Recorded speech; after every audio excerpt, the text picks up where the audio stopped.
Sorry about that, YouTube. Welcome to the Stratosphere Lounge. So, yeah, sorry about that. So, for some reason, I can't mute the sound on um, uh,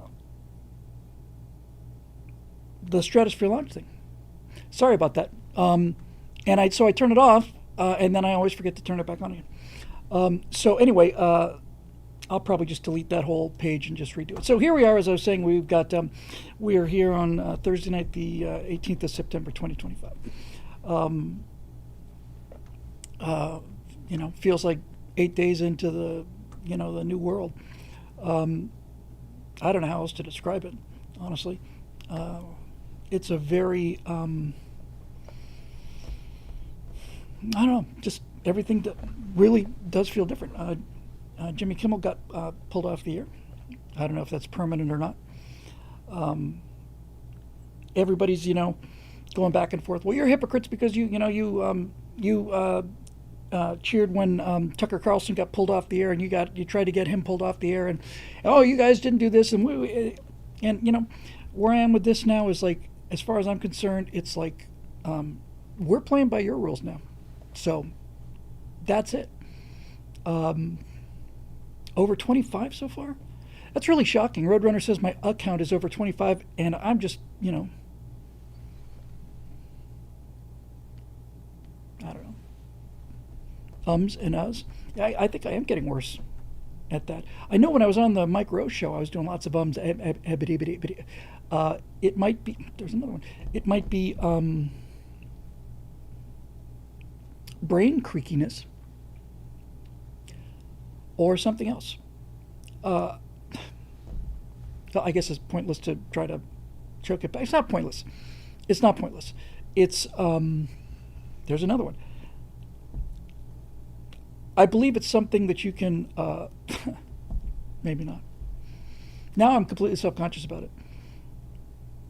Yes, Antifa's now a terrorist organization. Story Monster, thank you, Bill, with the $5 super chat. Really appreciate that. That's very kind of you. I do think that through, I was going to say through continued study, you can stop the uhs, but I said I do think that through continued study.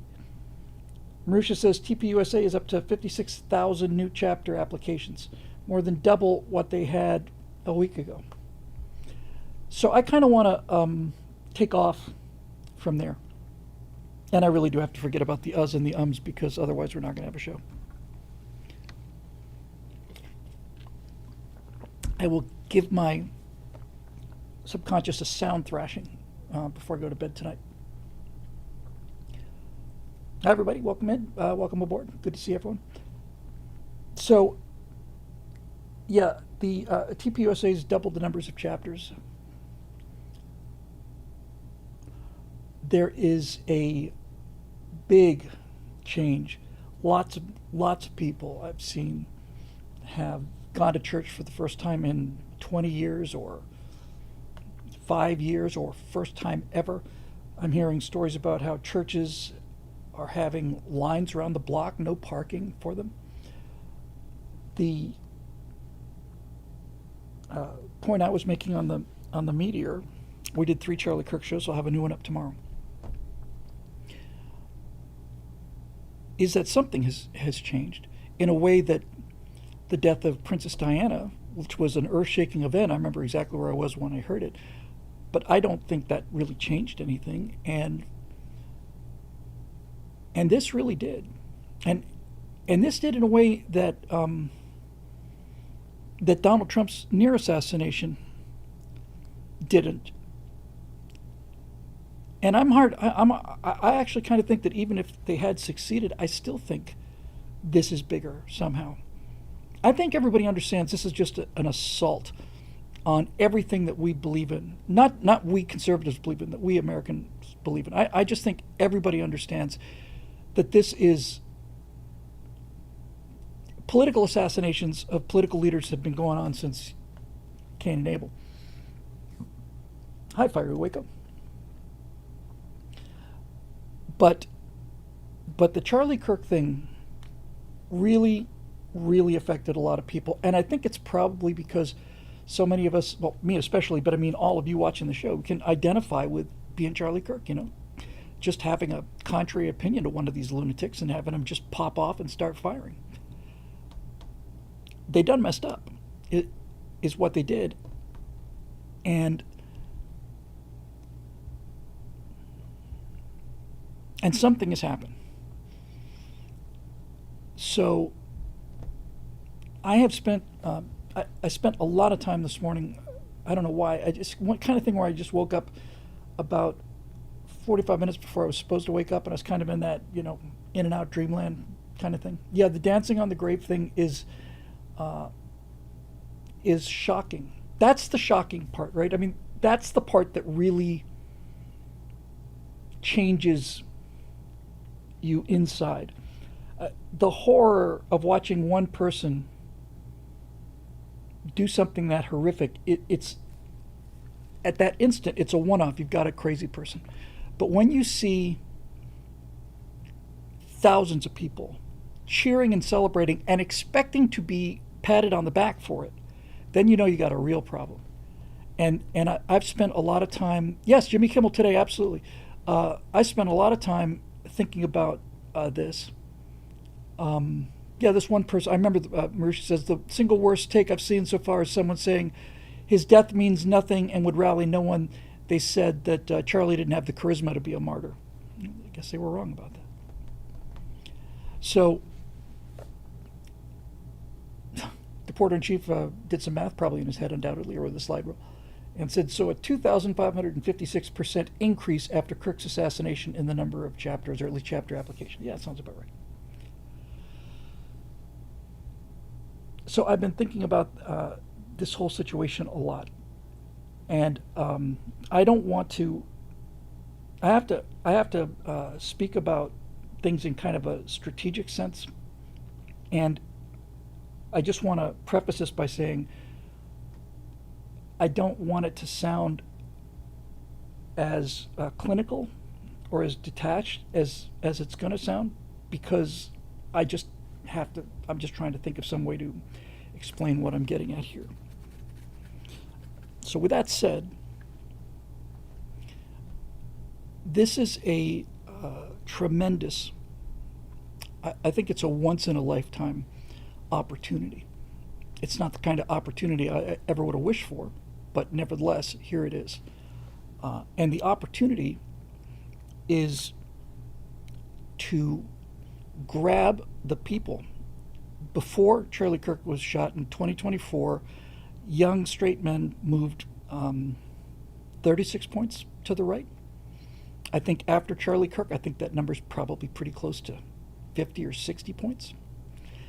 And it's not 50 or 60 points of boomers and other archaic pieces of technology, such as myself. It's the youngest voters out there. That is a target. That is a resource that has to be won over. It's an incredible opportunity, and it's not going to last forever. They're going to either gravitate to some really dark places like Andrew Tate or Nick Fuentes, or they're going to I don't see many of them who are newly off of the reservation. I don't see many of them going to Matt Walsh or Ben Shapiro, because I think the ones that would have liked their material already was watching them. I think there's just tens of millions of young voters out there that are walking around and they don't know what to do now. They listened to Charlie Kirk. They may not have agreed with everything he said, but they certainly listened to him.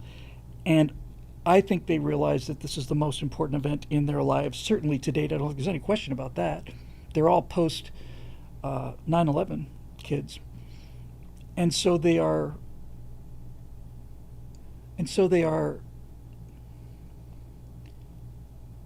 looking. I think they're searching. And I think that that I need to really dedicate my efforts on that target for a couple of reasons. The first one is, I'll just tell you, the YouTube ads are back. Hang on, YouTube. I'm gonna fix this. Hang on a second.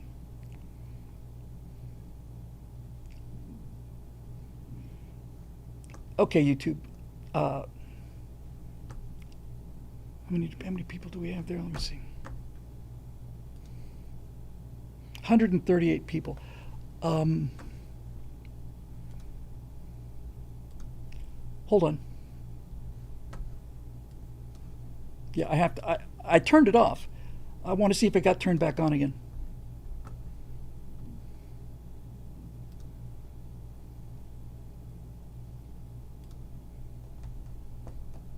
It's on again. Off, save. Okay. So for our YouTube viewers, we're just saying the ads are back. They hadn't been on because, as I mentioned, I had to reconfigure this whole thing.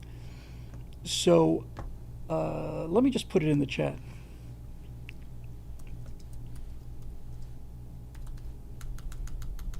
One second, please.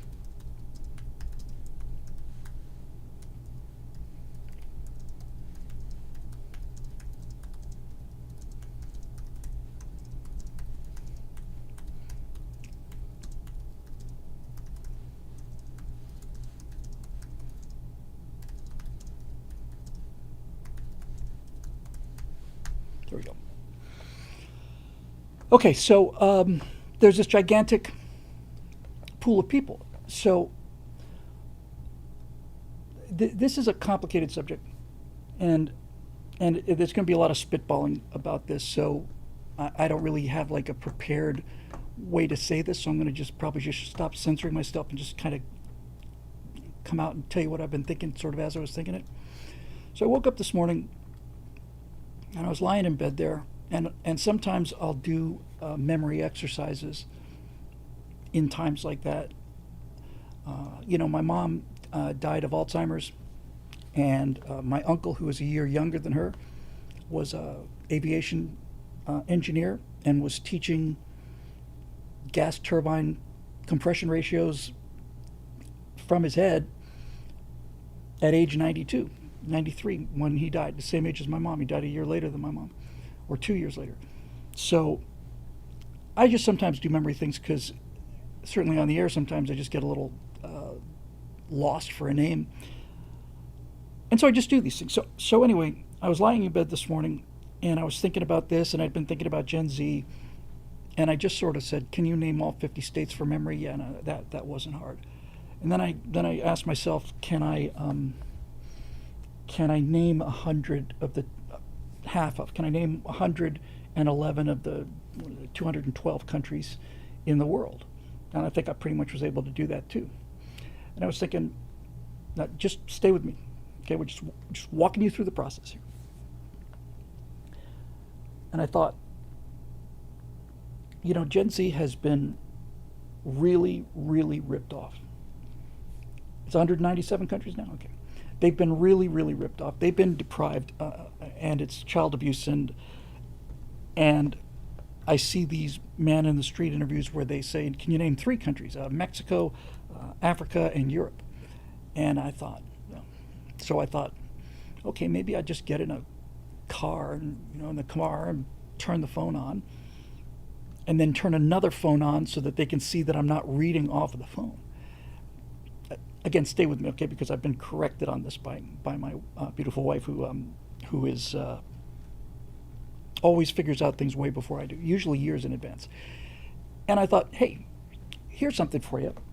This is not me showing off. I'm not trying to show you how smart I am. What I'm trying to do is I'm trying to show you the kind of things that you should know internally, because I've seen a lot of Gen Z people say, well, we're the smartest generation because we have instant access to all the answers in the world. And I say, the problem isn't that you can't find the answers. The problem is you don't know what questions to ask. And so I thought, well, just, here's what I think really helps is being able to name 100 countries. So I just kind of went through the whole list and figured out how long it would take. I told Natasha about this, and she said, "This is a terrible idea. They're gonna think that you're trying to look down on them." I said, "No, on the contrary, I'm going to make this looking up to them." No, you can't really compare yourself to other people. And besides, she says, they're like a whole new generation. They don't have the same knowledge you have, but they have different knowledge. And I said, "Honey, I don't think that's quite true. The fact that I can name 100 countries from my head means that whenever I hear a piece of news, something happened in Tunisia or there was a volcano erupted in Madagascar, I immediately know where that is and I know what it's next to. And that is a broader mental horizon than people who don't know these things. I have a much broader view of life on Earth than they do. If they can't name 3 countries, I try to put myself in that situation and say, so the whole globe is kind of like a kind of a murky kind of fog that just comes right to the edge of the campfire. Is that really what it's like? That's not fair. That's not fair for them. It's not fair for them. They should be able to do this. They should know these things. Not because I'm lecturing anybody. I'm just saying that what I kind of came full circle to was, Scorch, hold on to that. You stay right there. Don't you move, Scorch 191. I got to talk to you directly in 1 second. And you too, Clay. Oh, by the way, let's just call a quick timeout. Clay Bradley is there in the YouTube stream. He's been helping us out here for a long, long time. And Clay Bradley, unlike the rest of you pathetic earthbound mortals, is now steely-eyed missile man. He soloed yesterday, was it, Clay, or the day before? Flew an airplane by himself, provided a hazard to air navigation, probably, entire fleets of commercial aircraft making emergency maneuvers to get out of his way. But with that said, Clay Bradley, ladies and gentlemen, first solo. That's a big deal, man. Not many people, Clay, can do that. Not many people can do that. That is a damn big deal. It was yesterday. You took off without anybody else on the airplane. You flew it around and you landed it. And not only did you walk away from the landing, they were able to use the airplane again. That's a great landing. Well done. Congratulations. Seriously, congratulations. Okay, so back to the narrative. Now, really well done, Clay. Very impressive. So, before I talked to Natasha, I had this idea, and after I had this idea. So, if you're watching this now, or if you're watching it recorded, I got big plans. So here's the thing. If it turns out, if you're willing, if it turns out that you're a member of Gen Z, can you email me at info@billwhittle.com? Just Gen Zers. That's it. Because what I really, really, really want to do is tailor messaging for Gen Z. And what I want is a Gen Z committee that I can run this stuff past first, because I know from the questions we took a couple nights ago on the Stratosphere Studio that a lot of stuff that I think is just natural and the way to go is like a major big turnoff. And then there's other things that I could be doing that I'm not doing. So if you're a Gen Zer, if you can just crack out info@billwhittle.com, just put Gen Z in the topic line. You don't even have to put any copy in, but if you want to say I'm in, that'd be great. I'm not going to get involved with other influencers here. No Gen Z's here, Bill, says Speaker Steve. Wrong. Clay is a member of Gen Z. And somebody else was a member of Gen Z. Speaker Steve says I'm the youngest at 39. I know the average age of my audience is deceased. I get that. But anybody who is Gen Z, if you can write us at info, and this goes for the recorded show if you watch it later, if you can write us at info@billwhittle.com, I would really, really like to be able to talk to you. Because I really think this is the most important thing I can do with my life. I got an absolutely fantastic education. Really fantastic. And Eric is a millennial, 35. We're getting the dates coming in here. Boomers, a lot of boomers, yeah. Andrew DeLay, 29. Okay, there you go. Marusha Dark says he's approaching 2,000 years old if we count past lives. But so I know there's probably like 4 or 5. I don't, maybe even 3 or 4. I don't really care. I just need some people, and I need to grow this Gen Z club. So it seems to me that the most important thing, if you're gonna, if you know, I'm thinking I need to be like the boomer ambassador to the Zoomers. That's kind of how I'm kind of playing this thing. 46 on Monday says Dave's Real Estate Area 50. Dave's Reels Area 51. Congratulations, Dave. Very, very impressive. Good to hear you. It seems to me that the most important thing is self-deprecating humor. It seems like absolutely critical, because oh well, thank you very much. Kate Altex 33 says watching you since 2008 in high school. Join in if you want to. I need to have some young people to bounce some of these things off of. For example, the great thing about the AI stuff is, I thought somewhere in here I could do something like this. I could say, well, who am I to be giving advice? Well, as it turns out, I'm smarter than average guy. Yeah, I can prove it. So I'm going to sit in a chair that looks like a old school wooden school desk chair. I'm going to sit in a chair like that, and I'm going to put on this enormous helmet. Not a helmet, this enormous head thing. It's all going to be leather and probes and wires, and it's all these wires and all this other stuff's going to go back to this big machine on the wall, and it's going to be completely analog with big dials and needles and all of this. And so I'm going to say, okay, so now it's time for the IQ-atron to show you just exactly how smart I am. And I'm going to switch the thing on, those big freaking, what are they called, scissor switches, like in Frankenstein labs? Yeah. Things start humming and pulsating. I'll sit down in the chair with this thing on my head. I'm going to close my eyes. I'm going to start thinking. Off to the left is going to be gigantic needle. It's going to be as long as I am tall, and it's going to start down at like 60. And I'm going to close my eyes. I'm going to start thinking, and the needle will start to just slowly start to vibrate a little bit. Now this is all done with AI, so I can actually pull this off. Yeah, Jacob's ladders, all that stuff. And then I'm gonna concentrate really hard, really kind of lean into this, and it's gonna creep up to 70, 75, this kind of thing. Shining Star says, why don't you reach out to TPUSA? They got tons of Gen Z. This is exactly who I'm going for. I'm not gonna deal with TPUSA. I want their same audience. I'm not taking their people away. Anyway, you get the idea, right? So, and then I'm going to really, really start gritting my teeth.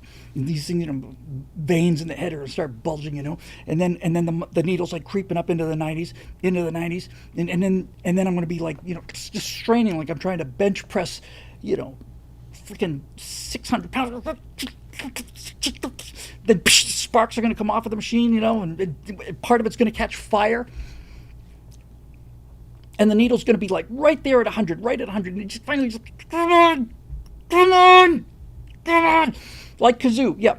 And then it's just going to flick, and it's going to go ding, and then the machine's going to short out. And I'm going to walk over to the dial, and my recorded IQ is going to be 101. So smarter than average. And that's my credential.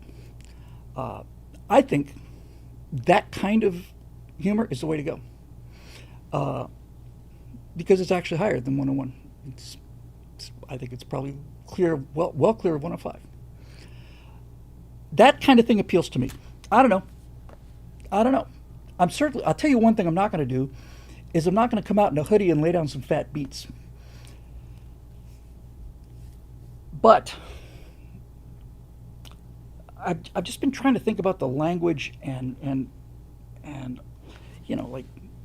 trigger things. And I know when young people hear older people think, well, when I was a kid, that's time to just stuff your ears, put the headphones back in. But I was thinking about that because it's just kind of natural language. And I thought, when I was a kid, I had a telescope, and then I would just basically cut to me as a Australopithecus, like a young caveman with all the brows and heavy brow ridges, and I'd be looking up a log. I just have a log, long log. And they'll be looking up at the moon. It wasn't a very good telescope, but nevertheless, that kind of thing, that constant, self-deprecating humor is, I think, the way to go. And I think if you can do that, you can probably get to them. Andrew Lee says, I believe it was Thomas Sowell who observed that men lose 10 IQ points around a pretty woman, but he was fortunate to be a genius. Yeah, he could shake off 10 IQ points the way I, knocked dandruff off my shoulders. Father Mike Schmitz makes a lot of 80s references and is Gen X and his main audience is Zoomers. I don't know. Okay, so that's where I want to go. And that is a really rich vein. Neil Tyson must be around a lot of women. I really, really want to go there.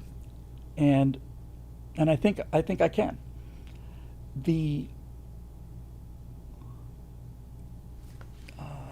Who was it? Was it Broke College student last Tuesday? Told me to go have a look at this guy on YouTube and not do that. And he was, and the person, I'd never heard of him before, but he was. You'll probably know the name. Some of you will know the name.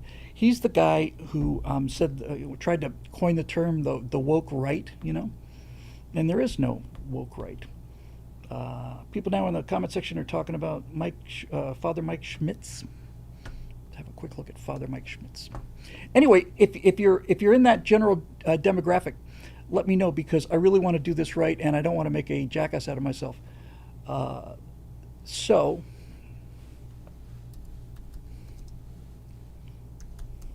remember a couple years ago, no, more than a couple years ago, probably 5-6 years ago now, at least, there was a guy, he seems interesting. He's an actual Catholic priest. Cool beans. 11,000 views, okay, 46,000. 770,000 on Charlie Kirk, yeah, and 1 million on the God of Our Brokenness. That I'll tee that up. That sounds really good. So, it can be done. TM says, I say again, authenticity matters. Yeah, I don't know. Maybe the AI thing is exactly the wrong way to go. It's entirely possible that it is. But I have fun with it, and I think having fun is the main thing. I remember when I saw that shot of me on the wing of the jet, hanging onto the engine for the chemtrails thing. And being carried around by Bigfoot, looking for Bigfoot. I just thought that was hilarious. So everybody has to cut out their own, niche market. Let's see. The Scorch 191 says, personally, we're just looking for something entertaining. So much of education is dry and impassable. Having something fun but not cringe. Yes, fun but not cringe. That should be the motto. I was looking at my Empire of Terror series. And there's a lot of information packed into that. A lot of information in the Cold War, especially the Cold War. A lot of information in Apollo 11. And I really think that I can sell this to donors if I can make the case that nobody out there is really talking to these disaffected people about philosophy and in a fun way that's got a lot of visual eye candy. So, yeah, there you go. Cato Tech says, someone who's followed all conservative media since it took off in 2008 to 2010, you're the only authentic one, Bill. Thank you very much, Tex. That's very, very kind. I've seen that comment a couple times, and it means the world to me. I can't think of anything I like better. But I mean to go get these kids. I mean to go get them and try to restore some of what was stolen from them. Risha Dark says, Bill, woke right just means people who play identity politics that lean towards cis, straight, whites, and males, as opposed to woke left, which is IDPOL for black, gay, trans women. That's all it is. So woke right means militant normies. Is that basically what you're saying? Because Cynthia, it's coming back. Uh, Darling, it's coming back. That's coming back for the for the old timers. And I should give you an update on the website, I guess, and we'll get to the questions. So we cut the we thank you very much, Busted Half Nickel Swamp. We the people, all American patriots, love Bill Whittle. Hurrah!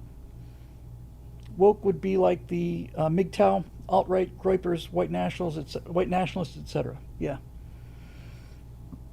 Yeah. Well, I don't. I've never agreed with the alt-right. I've only recently heard about groypers. Not a fan. White nationalists, no, no, thank you. Meritocracy would be my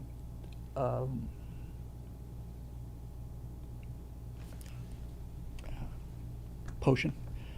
Speaking of which, let me see if this is carried over here yet. Hang on a second. I might hold your horses there, kids.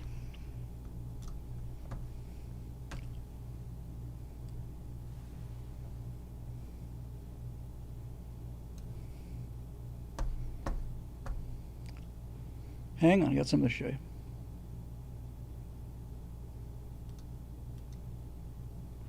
Okay, got to send it to myself. Hold the phone, one moment. Got something cool to show you. Let's see, just take a second.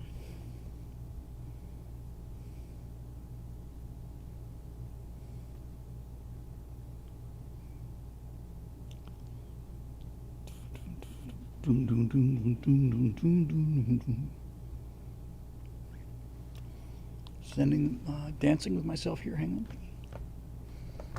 Okay, here they are.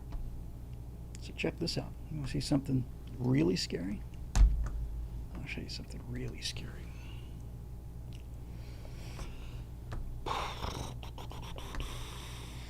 Here you go.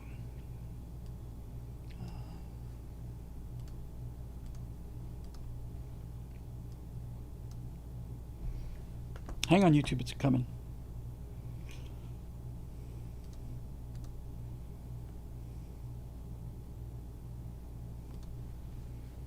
It's a coming. On OBS, I can just drag it in. On this thing, I have to go find it.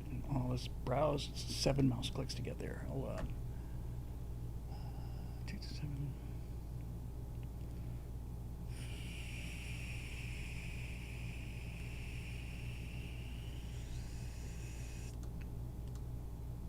Oh, you gotta be kidding me. Really? Okay, never mind. We'll do it this way. That's fine with me.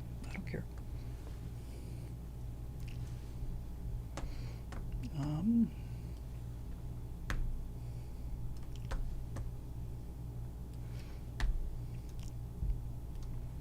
Hold on.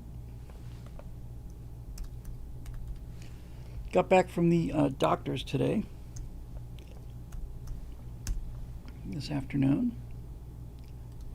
And whoops, I should have done that. I hate this soft. I just don't know why these two are so different. But it is really annoying. Browse. Stop. All right, here comes for YouTube. Brace yourselves. I don't want anybody to lose their lunch.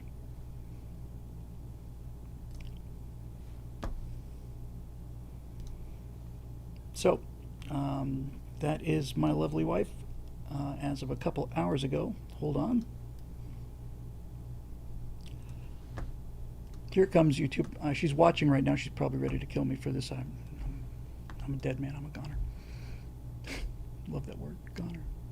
Here, have a feast your eyes on that.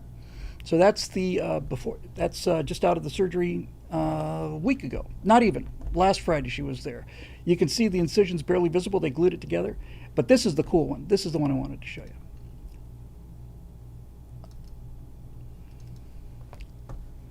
This is just, it blew both of our minds. My bionic wife. Come on now.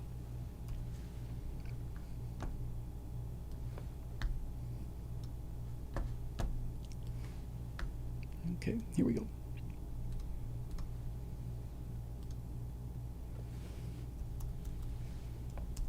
And drop it into Twitch first. And this is, how cool is that, man? Isn't that neat? Hold on, YouTube. We're coming. We're coming.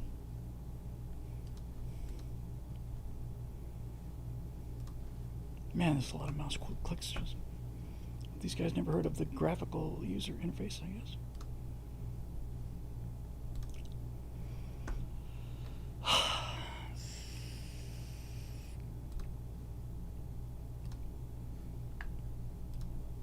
Oops.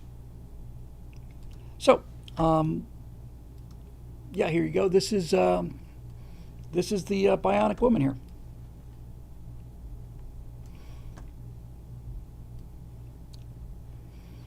So that is on the left, Natasha's arm 6 days after fairly intensive surgery to deal with a cracked ulna.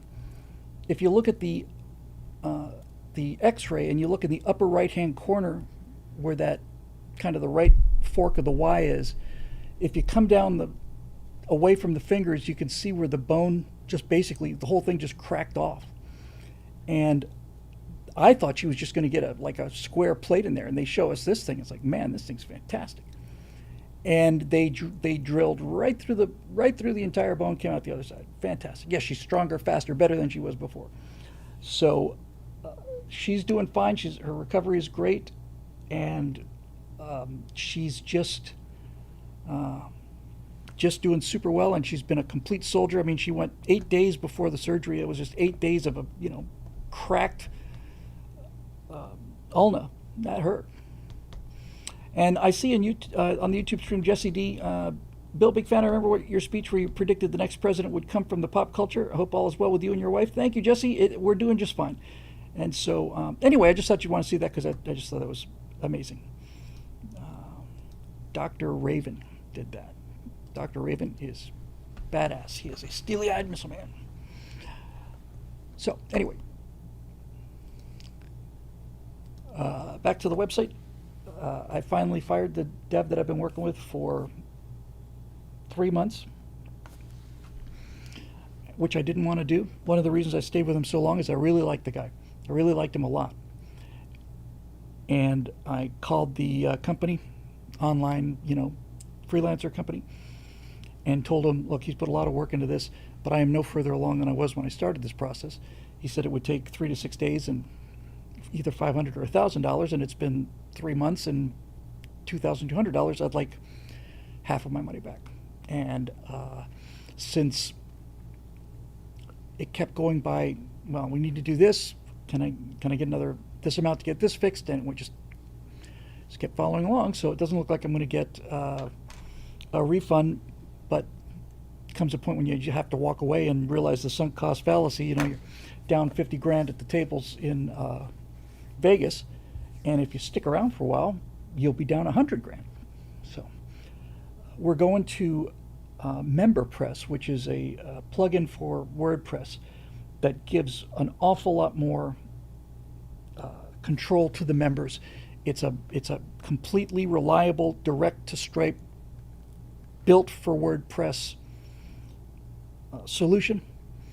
And there is a whole company called MemberHelp or something like that does nothing but install MemberPress.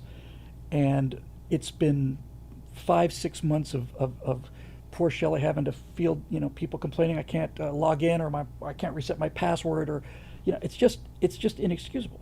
And it just wouldn't end. So finally I just had to just walk away from it. So I expect we'll have that resolved quickly, because there's no point in doing anything else until I get that website done. So I thought you'd want to know about that. Let's see, where did the other, is it there? Yes.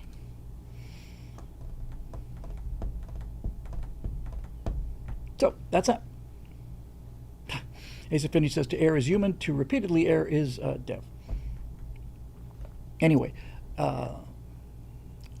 Yeah, I mean, I could give the guy like 0 stars. I just don't see any point in that. It just, you know, he was very friendly. He was very nice and considerate, prompt, all of that stuff. He just didn't do what he said he was going to do. Have I been making a backlog of content to air when it's finally up? I have been treading water as far as content goes. Do I ever get to go flying? Max Model said, no, I haven't gone. I went flying once. I took a helicopter flight about 2 years ago, and then about 3 months ago, I took a ride in Diamond Eclipse as a I had a flight instructor with me, and that particular machine was really beat up. Didn't like the flight instructor much. Didn't have much fun, to be perfectly honest with you. But a lot of that was just, I don't know, just shabby airplanes can give you a shabby experience. Did I get to the chopper? I got to the chopper. And I didn't have a tumor. Max Model says, I just retired from JetBlue. Congratulations, Max. The flying is the only part of being a pilot that I miss. Yeah, I bet that is a brutal life, just constantly going around. Nephew's rotary certified, now going for fixed wings. That'll be a little easier than it was, I think, John. Okay, let's get on to the questions here, so at least it won't take, a year to load these things.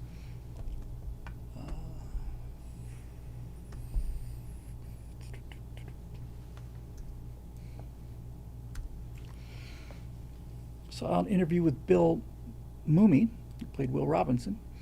He is 71.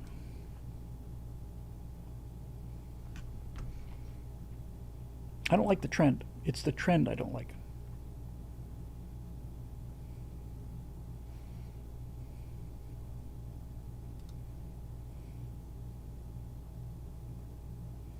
Cato Tech says, if you only knew how chewed up the taxiways and runways are at your major airports, Airfield Ops inspects them daily. Van Nuys has had 16 Right. There's a great documentary that came out, 10 years ago, probably more like 12, 15, no, more than that, probably 15 years ago. It's a great, great documentary called 16 Right about Van Nuys Airport, and it's just beautifully shot, and it's really, really cool, and I highly recommend it. Stressfree Lounge questiones. This time we're curated by Roadrunner. Thank you, Roadrunner. Appreciate it. Let's have a look at what we got here. We got ourselves a Roadrunner. Eric Oshiro. Roadrunner again. Bob Neff, sorry. Road Rider. Marusha Dark. Guy Balo. Ray Juarez. Capital G Geek. Eric Blake. Oh boy. Charles Tomes. Steve Young. That's going to be a long frickin' night. Let's do what we can. I don't think we'll be able to do multiples tonight, so let me see here. We'll just get them started and knock them down. Let me get this off of here so I can go back and see the other comments. That's great.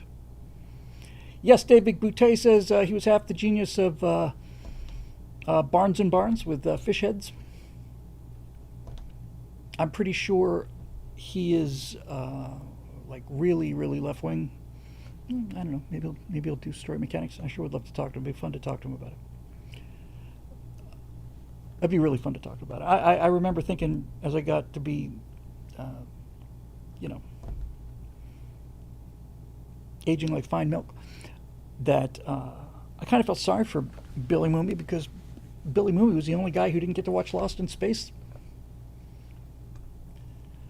I thought, at the time when I was young, I thought, man, this has got to be the coolest thing in the whole world. It'd be amazing to be Will Robinson. Now I look back on it and I think, he's the only guy who didn't get lost in space. And the same things are true of anybody on Star Trek, the original Star Trek series. They didn't get the Star Trek experience.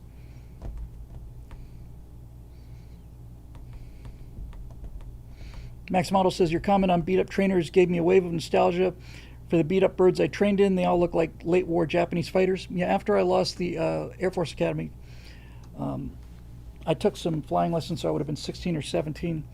I think I did 2 or 3 in a beat-up old Cessna 152. And what I remembered about that was that the window wasn't a canopy. The window was kind of yellow and cracked, crazed, I think is the term now, or then. It smelled like vomit, and the door just closed like a Volkswagen. You sit in a chair with a steering wheel, and you close the door. And that's not for me, and I went 20 years until I finally sat in a glider with a canopy and a stick and no propeller to look at, and I was like, yeah. Oh, one other thing. Last Saturday, 2 Saturdays ago, whatever, when I hosted that event, I got a chance to catch up to my friends Phelan McAleer and Ann McInnery. Phelan and Ann are documentary filmmakers. Phelan, I hadn't seen in a long time. He had seen or only heard. He'd only heard the Daily Wire What We Saw series. He said, "Bill, that's just the best documentary stuff I've ever heard." And I thought, dude, you're the most talented documentarian I've ever seen. That's a very high, very, very high compliment. Thank you. But I took a look at them. I'll save this for Monday, really, I guess. But Phelan and Ann did a documentary on the abortionist Dr. Gosnell. It was called Gosnell, directed by Nick Searcy, and Zoe was in it. And they crowdfunded it, and they raised $2.3 million. $2.3 million. I could do a lot with $2.3 million.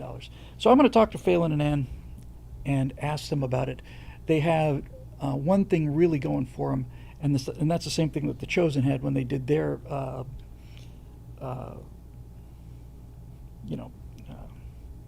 crowdfunding, and that is they had a relatively small but intensely passionate audiences, and so that's, you really got to get that. Let's see here.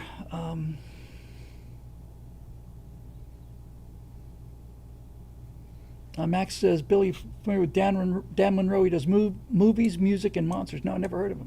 I'll tell you who I got into recently, though, and that's Mentor Pilot. I'd loved the Flight Channel. I thought the Flight Channel was great. I just kind of bounced off of Mentor Pilot. Then I watched one of his episodes, and now, I don't know what he's got. He must have a 2.8 million, Dr. Kermit Gosnell, yeah.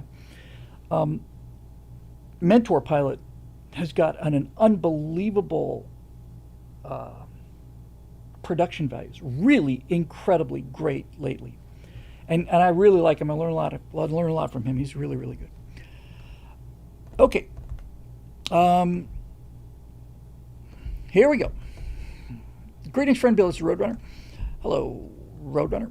When members of the Senate and House of Representatives take office, they take an oath of office before assuming their duties.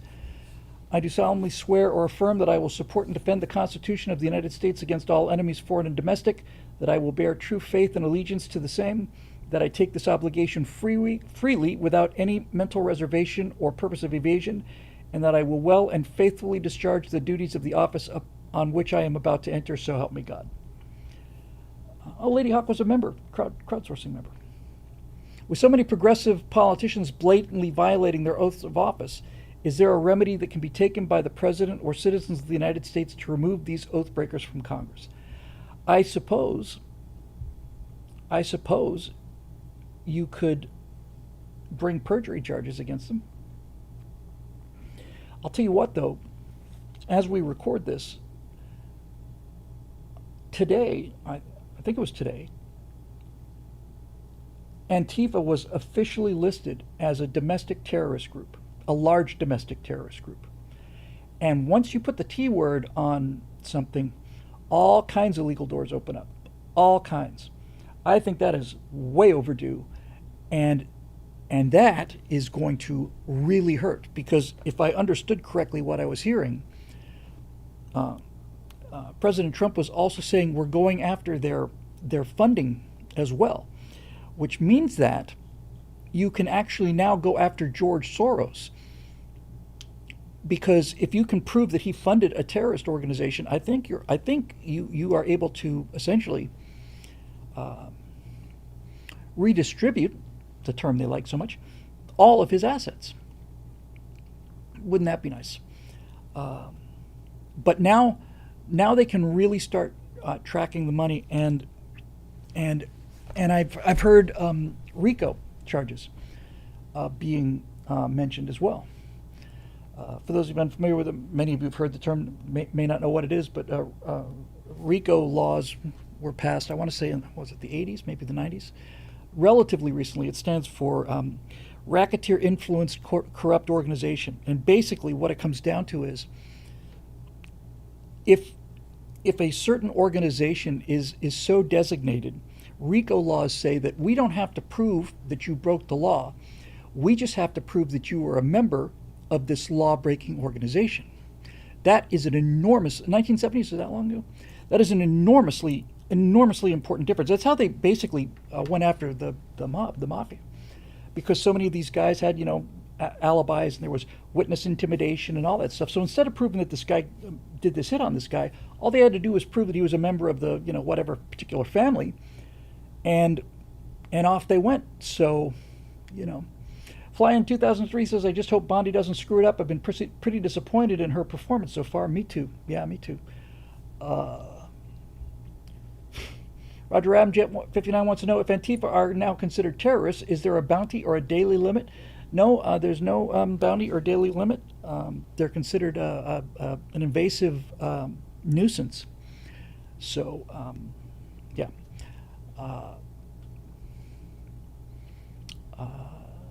They are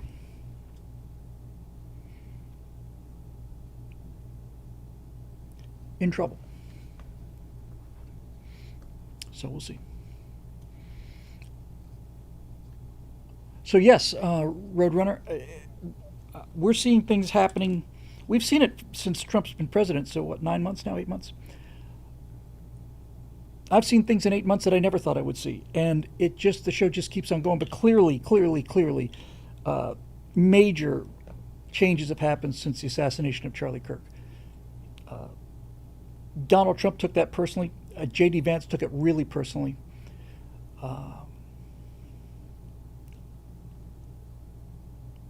saw something from a guy who was in the car with Charlie. He was one of his security team.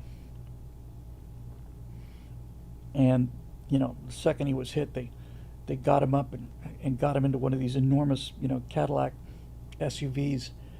And Charlie's 6'5", and this guy was saying he came in through the back hatch, and they are, trying to get him in the back seat.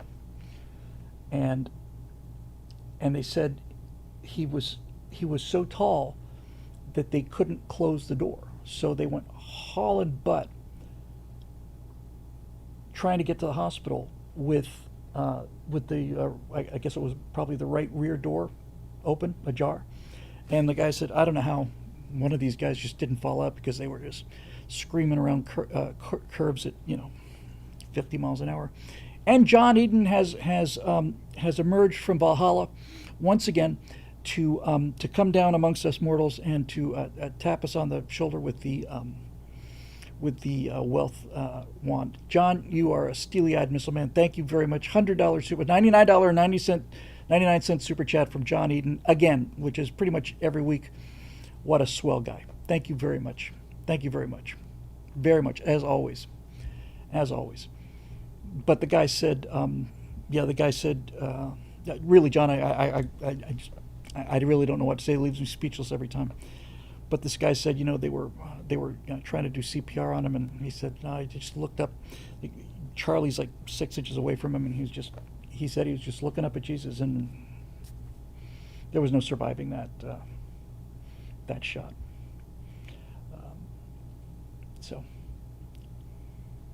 Am I thinking of Frank Turek, the theologian? He was the one who talked about that. I don't remember the name. I just remember him he said he was in the car. So I have heard Density has been making the rounds recently because of his comments about how Republicans need to be scared. They need to fear for their lives. But I saw, might have been on Steve Turley's show, I saw a clip from Density a while ago that was him talking about how somebody had made a comment, and Density said that he was so angry that he had gone out and purchased a weapon. He had marked travel and escape routes on a map. He had planned going down there and murdering this guy. He had laid it out. I mean, over the course of days and days and days, he was going to go murder this guy, and something happened that changed his mind at the last minute. And I thought, my God, man, you're just confessed a conspiracy to commit murder. You are a dangerous dude. I've been filled with murderous rage before, but I've never forget about acting on it. But Density made a plan. I mean, he really had a plan, and that guy is dangerous. Because he kept saying, "I was this close. I was this close. You can't believe how close I was. This close. This close." What a rotten dude. The truth is moving from anger to resolve, like a man cutting off his hand to save his body. Yeah. Marusha Dark says Density also confessed to releasing a woman's nudes and trying to cover it up. Yeah, he's a swell guy. That's why he's a leading thought. He's a thought leader among the left. That's what they got. That and Hassan, who also has rhetoric that is illegal. It's clear incitement to violence, and that's who they are. So that's great. I'm glad we know that. Now we can armor up and grab our flaming swords and smite these devils. Give them a sound smiting.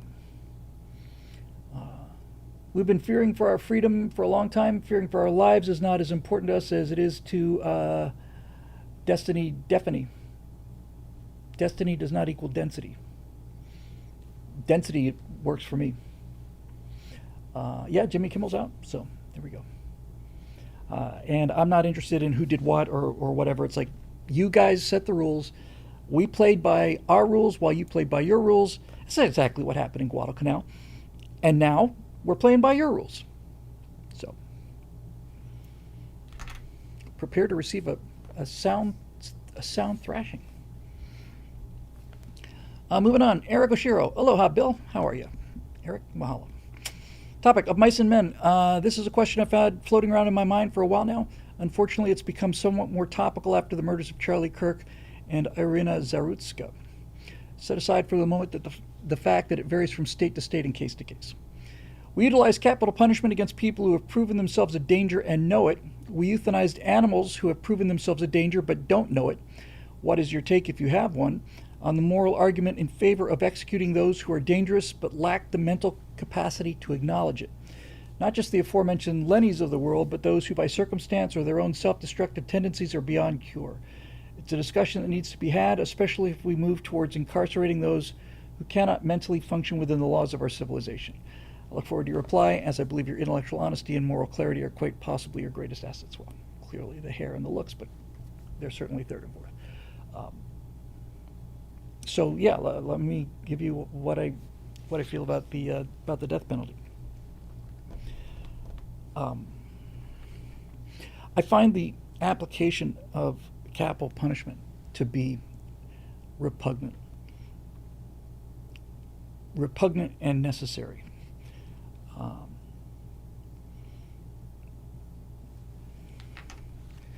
When people talk about 100% locking people away with zero chance of being paroled, I am very tempted to that argument. And needless to say, the idea of executing an innocent person is the ultimate horror.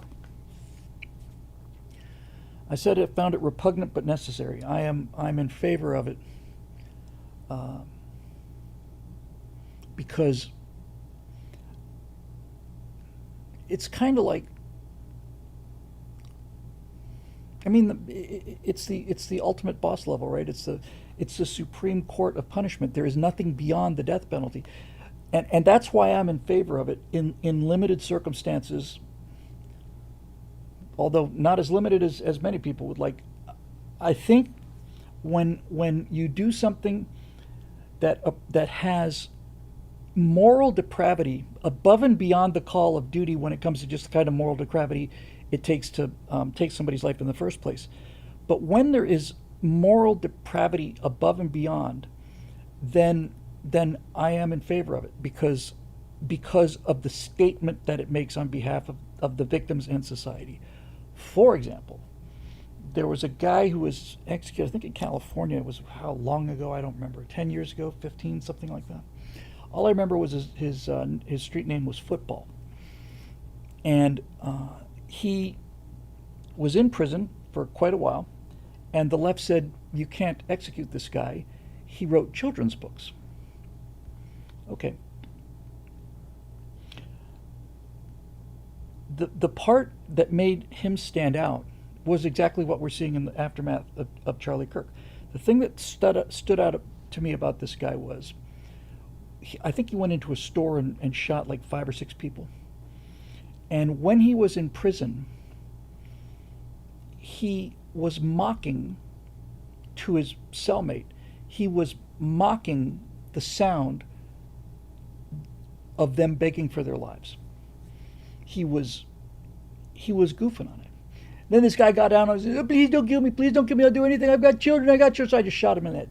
That kind of thing, the celebration of it, that celebration and the utter lack of remorse. I really do think that's it. I think it's a clarity that I've never really had on this subject before, because I haven't really thought about it this way before.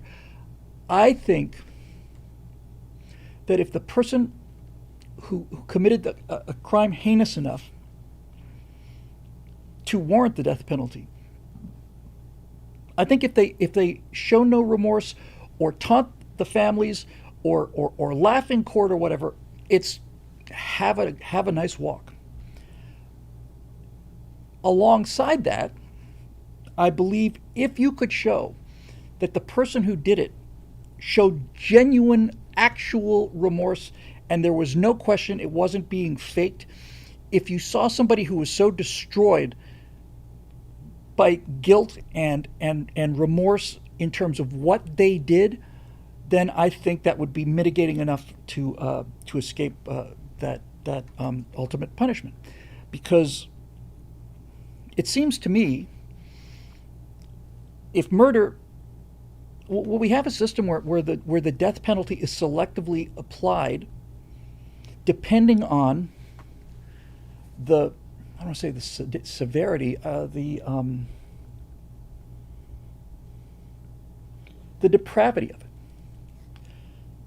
And I think that from if you put aside for a minute divine justice, if you just look at it, in a materialistic sense, as behavioral issue,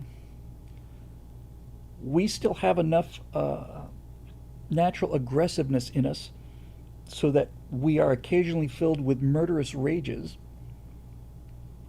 and some people act on them. But there's something, guy comes home, right? Guy comes home and sees his best friend sleeping with his wife, or guy comes home and somebody is groping his 11-year-old daughter, and that father or that husband walks into the room and shoots the guy in the head. That is murder, but there are mitigating circumstances to that. We have things like what's the legal term for? It's the opposite of cold-blooded murder. Crime of passion, and that our legal system understands that that's part of our biology, and so those are mitigating circumstances. And conversely, to kind of get to the heart of it, Eric, lack of emotion, lack of passion is indicative of a person who is so broken that I don't think they really count as human. Damien Cavendish says, oh, come on, nobody in prison has remorse, just a con game for the parole board. Here's my response to that, Damien. I think you're right probably 80 or 90% of the time. I think probably 80 or 90% of the time, I think you're absolutely right. It's just them doing the thing that they know they got to do and all the rest of it. And maybe you're right 95 or 98% of the time. I don't know that's why I qualified what I said by, if you could show beyond a shadow of a doubt that they had genuine soul-destroying remorse, I think that's kind of, mitigating. But in terms of are you for it or against it? I'm for it with restrictions. First of all, I think having heard it doesn't happen commonly, but it's happened enough. I think for the death penalty to be applied, it's not it can't be beyond a reasonable doubt. It has to be beyond any doubt whatsoever. Beyond any doubt whatsoever. DNA evidence or something like that.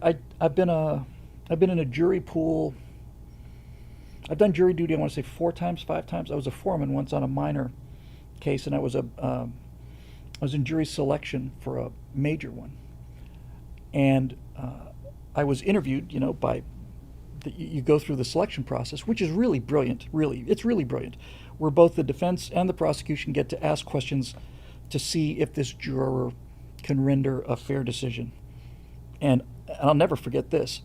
I was sitting there, and they said, juror 138 or whatever, yes. You swear to tell the truth? Yes. Defense attorney got up and said, do you have any science background? I said, I think I would say I have a pretty good science background for a layman. I taught some astronomy, and I think I pretty much know my way around science, at least as well as an average person. He said, how's your biology? I said, well, what would you like to know? He says, what do you know about DNA? I said, DNA is deoxyribonucleic acid, and it's responsible for genetic reproduction, and it's the unique fingerprint that every human being has. And he said, thank you. Dismissed with our thanks.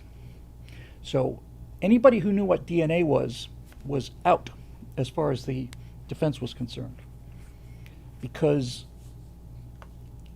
you can talk, this is why I want to do this truth bomb thing on critical thinking, but you can try to convince somebody that, 4 trillion to 1 odds could happen, but not anybody, with a brain. They wanted people that who could be told that DNA evidence, because clearly they had DNA evidence, or it wouldn't have been the first thing out of his mouth. And I know how damning DNA evidence is, and that's how I knew O.J. was guilty. When Ron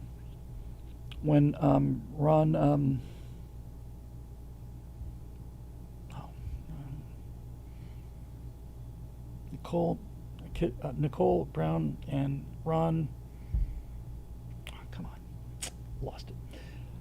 When his blood was Ron Goldman. When Ron Goldman, thank you, Dave. When Ron Goldman's blood was in O.J.'s car, that's it. That's it. When Ron Goldman's blood was in O.J.'s car, it's over. So, anyway, enough of that. So hopefully that helped a little bit. Eric, Roadrunner. I'm going to skip this one, Roadrunner, if you don't mind. Bring it back next week. Oh, no, actually, I'll do this. Greetings, friend Bill. On TSL last week in the comment section, you were talking about how teachers from kindergarten through college were blatantly corrupting our children. I asked, why are they still teaching? Your answer was, because we let them. I'm a 69-year-old retired man with a very sick wife. Yes, I remember that. Our thoughts and prayers. I know that sounds so automatic. I didn't want it to sound like a cliche, but the whole Strata crew is with you on this one. I'm a 69-year-old retired man with a very sick wife. Wish her the best. My youngest child is 44 years old. I have no grandchildren. What can I, as someone with no political access, no friends in high places, no influence, do to stop the deliberate destruction of our values and beliefs by the insane left? I donate what little money I can to those I believe can have the most positive impact, but I don't know what else I can do. Well, you're doing something, and I certainly appreciate it, and I know everybody else does too. Right after I retired from the military, I decided to get involved with the local Republican Party and went to one of their meetings. This was just before the GWB election. Clinton was the primary reason I retired from the Air Force. Yeah. But the event I attended was run by people that were so slimy that I changed my voter registration from Republican to Independent just so I would never have to deal with them again. The GOP is not a conservative organization. No, I went to a event. I don't know when it was. It wasn't against Newsom, but I was in the front row at a synagogue and listened to the Republican candidate for governor. And this guy got up there, and 20 seconds into him talking, I said, "This guy's just a weasel. He's just terrible, terrible." So I know what you're saying. So I don't have a lot of money to give to political candidates, and just for the record, every political candidate that I've donated to has lost. The last was Ted Cruz. Well, Ted Cruz didn't lose. So, oh, maybe for president. Yeah. I don't have any influence or speaking ability. I don't have a lot of time I can give to supporting good candidates. What can I, as a little person with no influence, not much money, and little free time, do to help reverse the insanity insanity being done by the left? Well, self-serving as it may sound, pal, your membership here has kept the lights on, as I say at the end of every one of these shows. And I have been really examining a lot of things, even before Charlie's murder, and I felt like, man, I have really let the team down, the last several years. And I really felt like, what were you doing? Where did you go? And I realized, well, where I went was to Daily Wire, where I did, 4 historical series and a 5-part miniseries. And that made me feel a little better, because that work is really, really good work, and I think it's going to be around for a while. And I couldn't have done it without the support of the BillWhittle.com members. But nevertheless, it's definitely time to get, back in the game. So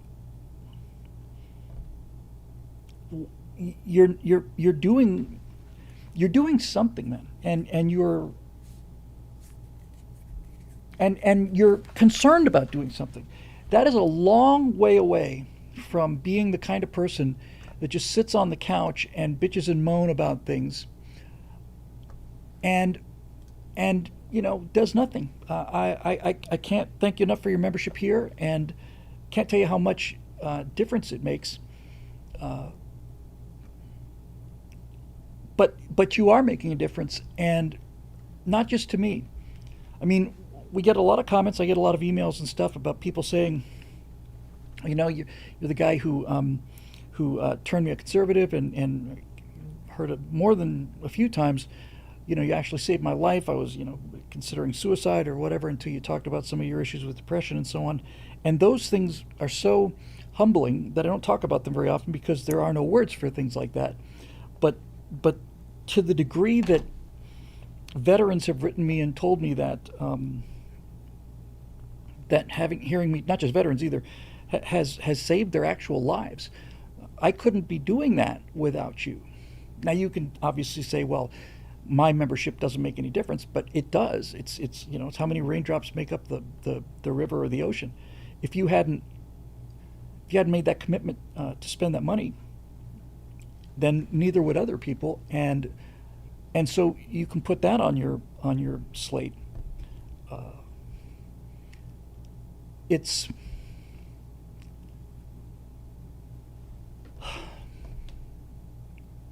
I think probably the best thing to take away.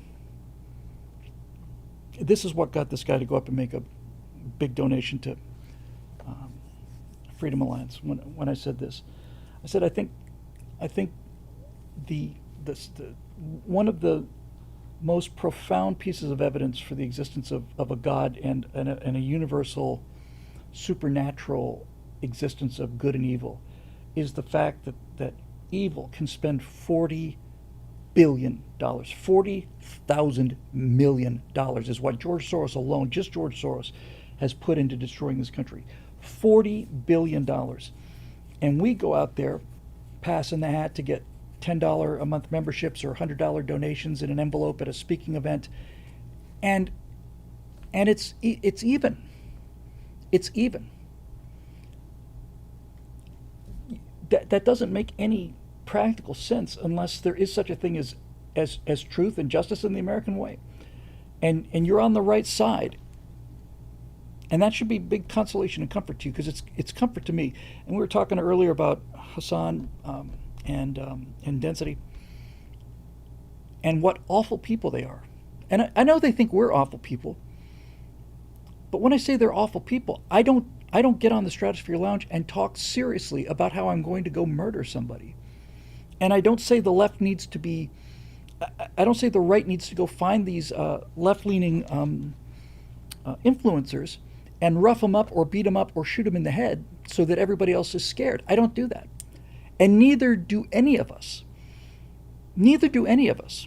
I thought that Matt Walsh had something really, really eloquent to say a couple days ago. He said, I have a lot of people on the right that don't like me. I disagree with a lot of people on the right, and I know there's a lot of people on the right who don't like me, don't like my style, don't like my message or anything. But there's one thing I am 100% sure of, and that is that if I were to walk in front of a bullet or a bus or whatever the case may be, none of them would denounce me, none of them would celebrate my departure. They would all feel genuine grief about my loss, and they would all express real heartfelt sorrow at my departure. And I thought, dude, that's it. That's absolutely it. He's 100% right. I'm not a fan of Matt Walsh, but I'd be the first person to say he's enormously influential, and is, when I say I don't think a lot of him, it's not that I don't think he has substance. He has enormous substance. He has enormous substance, enormous reach. I think you could arguably say that he is second most influential after Charlie Kirk, either second or third, with Ben Shapiro filling in the gaps there. Orders of magnitude more reach than me, and he earned it and deserves it. So when he does something like "What is a Woman?" or "Am I a Racist?", they're enormously powerful. I personally find him overly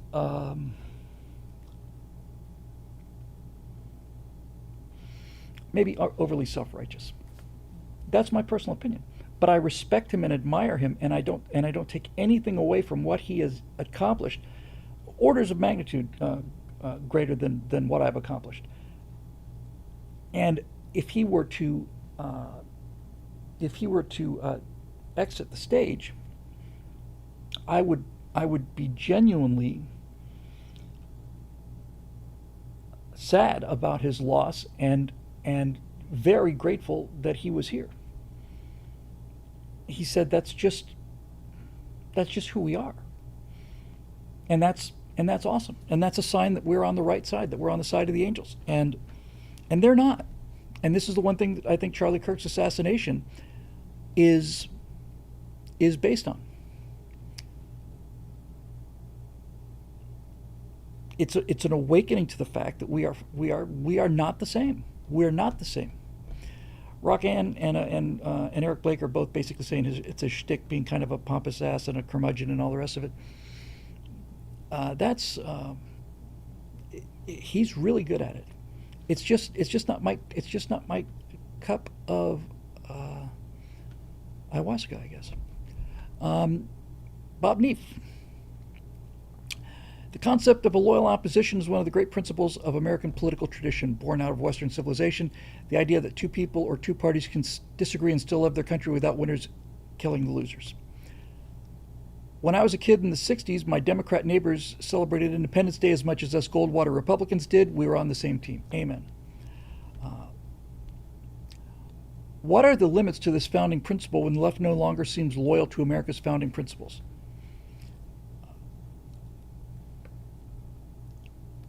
I think we're about to find out. The left is the left. There's a difference between the progressive left and Democrats, and there's certainly a difference between the progressive left and the idea of a kind of classical liberal. Steve Turley has been talking about for the last several days the utter destruction of the Democratic Party, which I would kind of be in favor of, but then again, I'd kind of be in favor of the utter destruction of the Republican Party too. The one thing I don't want, and this is whatever wisdom I've picked up over the years, the one I don't think it's likely to happen, but if it did, the one thing I don't want is I don't want a unipolar MAGA culture, which seems paradoxical because that's exactly what I'm fighting for. But if we didn't have principled opposition, I'm not talking about the left, capital L left. There's nothing principled about those people. But if we didn't have principled opposition from people who can debate and who are willing to talk about differences rather than shoot it out, then we would fall into the kind of errors that they have. I think it was that hack and cultural parasite Andrew Klavan who said that the media and the pop culture had been the ring of power for the left. It was a ring of invisibility. They knew that they could not get caught. They knew that no matter what they did, Obama was not going to jail, Hillary Clinton was not going to jail. And so when they had this ring of power, it took people who were inclined towards corruption and magnified their corruption. If we were to find ourselves without any political opposition whatsoever, then it would be a relatively short period of time before we begin to fall into those kind of errors as well. Iron sharpens iron. I want principled opposition because we're not always right, and we don't always see all sides of the issue. And if somebody can convince me, I'll change my mind. But I'm not seeing any of that. I'm not seeing any of it. None.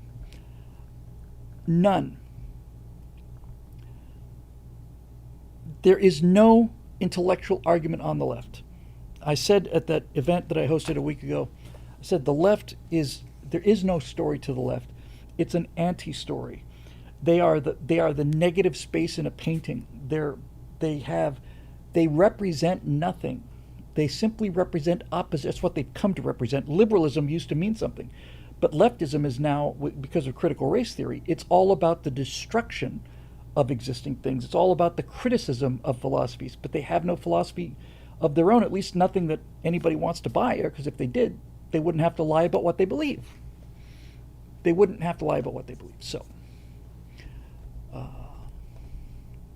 Lady Janie Waterman says, I didn't know Charlie Kirk, but I've cried every day since he died. I don't 100% know why. Well, because it's a loss of innocence, Janie. It's a realization that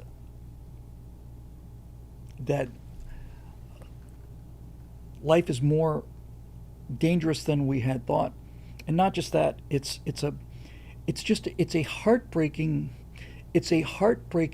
disappointment. It's a shattering disappointment in people, in our countrymen. It's just, the shooting of Charlie Kirk was awful, but the reaction to it was horrific. And who wouldn't be saddened to tears to realize that the people who you may be next in line with in a supermarket genuinely wants you killed, really genuinely believes that you're a Nazi and a fascist and deserve to die for it. That is a brutal recognition. It's a hard thing to come to grips with, but it's what happened. Lisa Roberts says it's a shot heard around the world.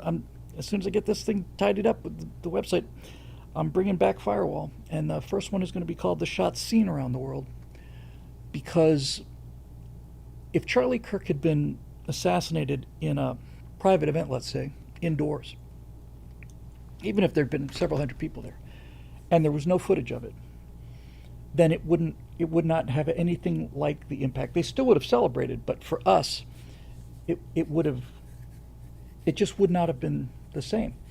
It's the shots seen around the world. It's the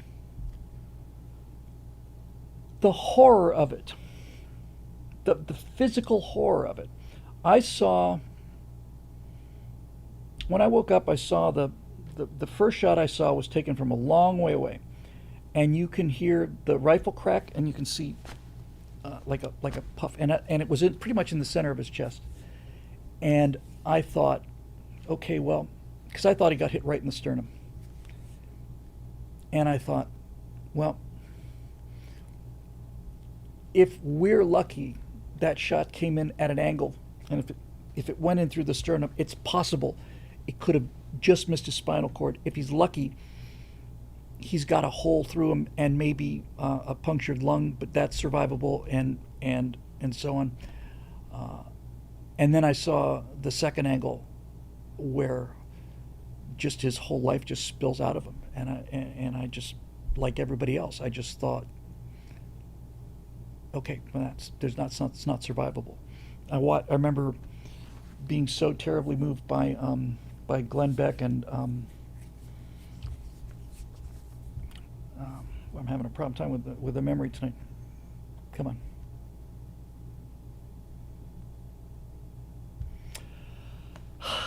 Yeah, I think I just need some. I need some fluids, man. I need some IV. Glenn was talking about it. Oh, come on. What's her name? Drives me nuts. I mean, I got her face right in front of me. I just can't believe I can't remember it. Megyn Kelly. Thank you. Sorry about that. Yes. And they're both crying, and Glenn is just a wall of tears, and Glenn says, "No, I saw the video, and I knew no one could have survived that."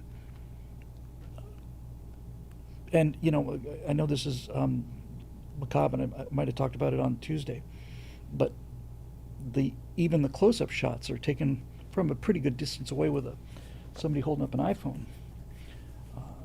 Charlie had 3 high-definition cameras on him framed here,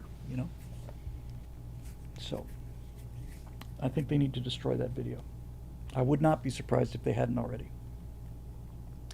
Because that is... Anyway,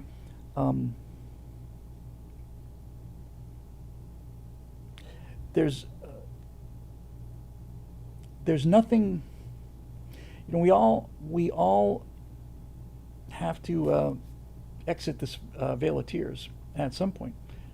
Thank you very much, Lapco92 with the Sagalore Al Star Trek Disco. If you need something to cheer you up, YouTube message filter is being a pain tonight.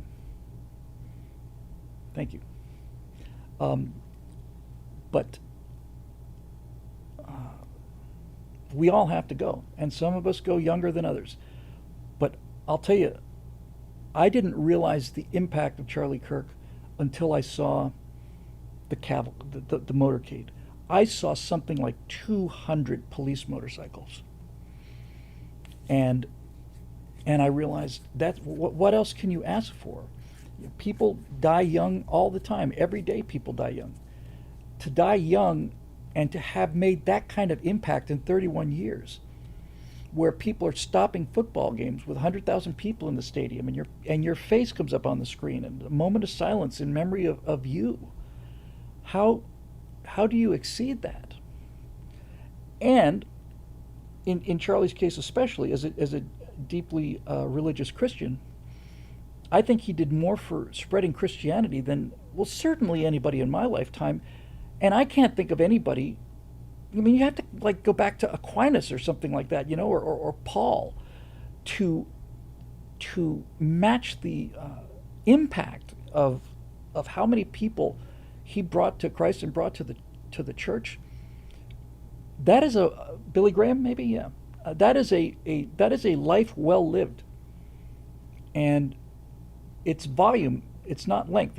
It's not loudness volume. It's volume. Yeah, I saw that. Marusha says Glenn Beck gave Rush's golden mic to Charlie posthumously. Yeah, when Rush was nearing the end of his days, the golden microphone went to Glenn Beck, and Glenn Beck gave it to Charlie, and he was just crying his eyes out. So,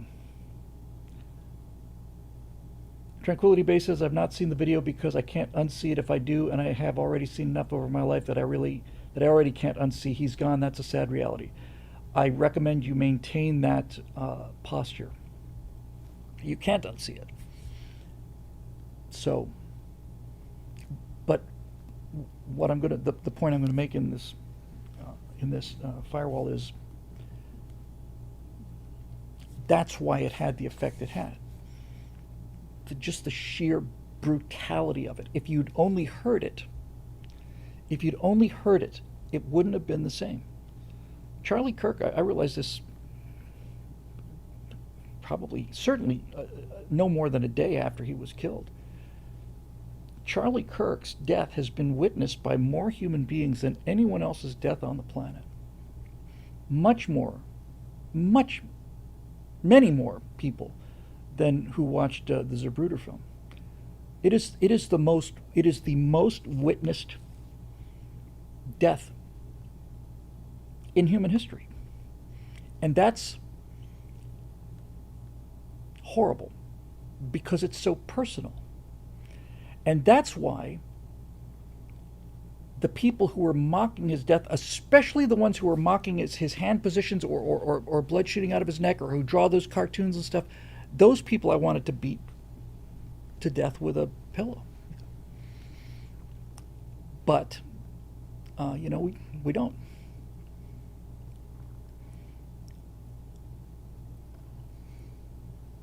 Lapco says, I saved 5 versions just to remember what evil exists. Funny how we've seen JFK splatted thousands of times, but suddenly we need to be coddled. Well, we weren't coddled. Lots and lots and lots and lots of people saw that video. Lots of young people saw that video. And young people, especially today's young people, have been particularly protected from graphic violence, which in general I think is a good thing. Scott Ott worked on a hog farm, and that is not pretty business. And the things you have to do when you're working on a hog farm is not pretty or fun at all. We go to our restaurants and we order our incredible dinners, and they come out on a plate and they're a little slab of something, and we don't see or hear or smell the blood or any of that stuff. I'm not making the case for veganism or vegetarianism. I love my steaks and pork chops and all that stuff and hamburgers, and I am okay with it. I'm fine with it, but it is there. There's no getting away from the fact that it is there. My beautiful wife was just wrecked a couple weeks ago. She saw a video of a guy who had a chicken, and I don't remember exactly the details of the story. Oh, he had a bunch of chickens, I think, and this one hen and this rooster were close, and then the rooster died or was killed or whatever, and the hen just basically went into mourning and died of a broken heart, and that really hit Natasha hard, because you realize, I was at Chick-fil-A today for the first time in 2 years, and that is damn delicious stuff, but I don't want to think that that the chickens sit there anticipating their demise, and I don't believe they can. I think biologically it's pretty locked down consensus that the frontal lobes that humans have are what allow us to imagine the future. So when I feel so bad when I have to leave my cats. When Natasha and I go on vacation, it's always so hard to just close the door on a pet when you're going away for a couple of days. I'm told, and I believe this makes sense from from what I know about biology, that because they don't have frontal lobes, the pets don't. I'm not saying they don't miss you; they do miss you, but they don't. As far as a dog or a cat is concerned, you're either here or not here. They don't have the ability to imagine you being gone forever. You're either here or you're not here, and that's some comfort. So all of this stuff is really just good, I think, for people to be talking about. But yeah, Lapco92 says farm animals are not pets. You give them a decent life, but they're on a schedule. Exactly. I have a friend who had a small, still has a small livestock ranch up in Washington State, and he breeds yaks among other things. And I was out there helping him corral these yaks, and I was hanging onto this pen. And man, you don't really appreciate how powerful an animal really is, like a bull or even a cow. But an angry yak coming at you, and hitting those steel, enclosures, it's like this thing will kill you. And one of those yaks was particularly mean-spirited, and his wife just said, "Yeah, he's going in the freezer." And I thought, yeah, I kind of think so too. All the other yaks were pretty chill, man, but this one guy, he was not a happy yak. And he showed it. And when one of these things comes charging at you and just goes, boom, into the steel wall, I remember thinking, I didn't think I was that quick on my feet. I didn't know I had that kind of cartilage left, but I got the hell out of that way. And I was proud to be able to, proud to not be such a, an art weenie that I wasn't willing to go out there in the yak pen and help get these yaks inoculated. And, they had to get them all these shots, and we were passing these enormous hypos back and forth, and you had to get something squirted up their nose and all kinds of things like that. It's like, made me decide, well, maybe I'm not a complete and utter computer weenie. And it also made me realize I'm very happy I'm not a yak rancher. Lady Janie says, speaking of the freezer, my sister had an aggressive rooster who they killed after attacking me. I felt so bad, LOL. You still have scars on your legs. Yeah. And Steve Young says, dogs live in the now and forever. When you leave the house, they don't know if you will ever return. Yes. I'm just trying to catch up on comments here. Carter Truman, that's a relatively new name. Hi, Carter. Good to see you. Thanks for coming by. Hey, Bill, I'm a big fan of your historical documentaries and podcasts. Do you have any plans to make more content like that? I don't think there's going to be any more done at Daily Wire, but that's actually a feature, not a bug. I'm always looking at, I'm always stumbling over the rocks that are right in front of me. Right now, it's getting the membership on the website going, because I can't break out a new firewall or the story mechanics or the truth bombs. Can't break any of that out, because once I do, people are going to start coming to the website, and if they come to the website and I can't take their money, that's the death. That's the end of me. That's me just crawling into a drainage ditch and and cuddling up with a rag and just rocking myself to sleep. But what I would like to do when we get this thing, get the membership back up and we're a lot more cash flow positive and so on, then I would like to do either a crowdfund or a membership raise. I had a series for Daily Wire ready to go for the 5th season of What We Saw. I can't call it What We Saw, but that's essentially what it would be. And I looked at Empire of Terror for the first time in a year almost. I looked at 5 or 6 episodes and read the comments on Daily Wire. And a lot of people said, now do Red China. And other people said, no, we need to have something a little more positive after the Cold War, but especially after Empire of Terror. We don't need any more of this this kind of reality. And the one I pitched to them, and the one I really want to do, is I want to do one called The Navy. I want to do the story of the U.S. Navy. And we're not quite there yet. There's a number of techniques that I have been wanting to experiment on, but I haven't been able to. But the beautiful thing about the AI stuff is doing a 6 or 7 part series on the Navy is achievable for, $100,000 or less, maybe. We don't have to build sets, and I can use, if I need to show Chester Nimitz, I can show Chester Nimitz. Yes, Empire of Terror is still on Daily Wire. All of them are there. And I think the audio versions are on Apple Podcasts. But yeah, I want to do. I'm sorry, Damien. I'm working on it. It's just I've been working on it for 4 months, and it's been the death of me. And I've had comments from people on the Stratosphere Lounge saying, "Bill, you gotta either take a break or do something about this, because it's really killing you." It really was. And then Charlie got shot, and then I realized what a big problem is. Roadrunner in the comment section says, for your Navy series, are you going to use the Village People song as the theme? Uh, I don't think I will, but I did see Donald Trump sitting next to King Charles III in Great Britain with Camilla and Melania, and the British marching band in their scarlet tunics and their huge bearskin helmets were playing YMCA for him. It's just a marching band. So it's like the official Great Britain marching band. It's fun to.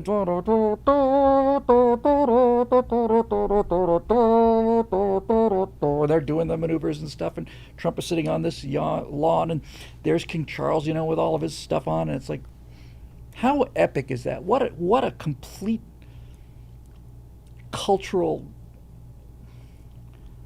uh, pickpocket that was, just to go and take it. So there you go. Lulu says, "Hey Lulu says your series on Empire of Terror really needs to be public. I've wanted to share it so often and I really can't." Yeah, this might be an argument that I could use. I know Daily Wire is a business, so it's not something they will do. They have no reason to make it public, but it's possible to have a conversation with them and ask them what would it cost to have non-exclusive rights. In other words, what would it cost for me to make this public? Not own it, you own it, but what would it cost to make it public? I'm sure there's a dollar figure somewhere in there that would do it. But we have the technology now to be able to do something that looks really great, and that's the thing I'm most proud of with the Daily Wire series. The editing is astonishing, and I'm speaking as an editor. The editing is so good. I look at all the places where they inserted footage into just, it's just a sentence break. They just put in like 15 seconds of mission control or something, and I just thought, man, this is just incredibly well done. So, yeah, and I get this thing, get this stone out of my shoe, and get this website up and going. Then the actual approach to Daily Wire might be to go at them with a third party and consider them to be homeschooling materials, right? Capital G Geek says you cut a lot of stuff out for those series. Enough for another series going deeper? I don't know. I know that for John Paul Jones on America's Forgotten Heroes, I wrote something like 26,000 words on John Paul Jones, and I had to cut it to 8,800, so more than 3 times. So basically 1/3 of what I wrote is actually there. Now I overwrite everything, but there's a lot of stuff that I cut. In fact, John Paul Jones is an interesting example because I started with Frank Luke, and John Paul Jones, I got so into his history, and I just wrote so much that I didn't think it was possible to cut 2 out of 3 words. And it's not possible to cut 2 out of 3 words. So what I did was I just started with a clean Word document, just a blank Word document, and I went through my 26,000 words of this first draft, and I just cut and pasted what absolutely had to be there. Just what absolutely had to be there. And then I just wrote some new bridges between those two. Thank you very much, Tom. It's very kind of you. It's really kind of all of you. I would really love to see them go out there, and it hurts that they got so little publicity, and it's not like they vanished down the memory hole. But I mean, I go to Daily Wire and I have to go looking for them. I don't see them anywhere on their website.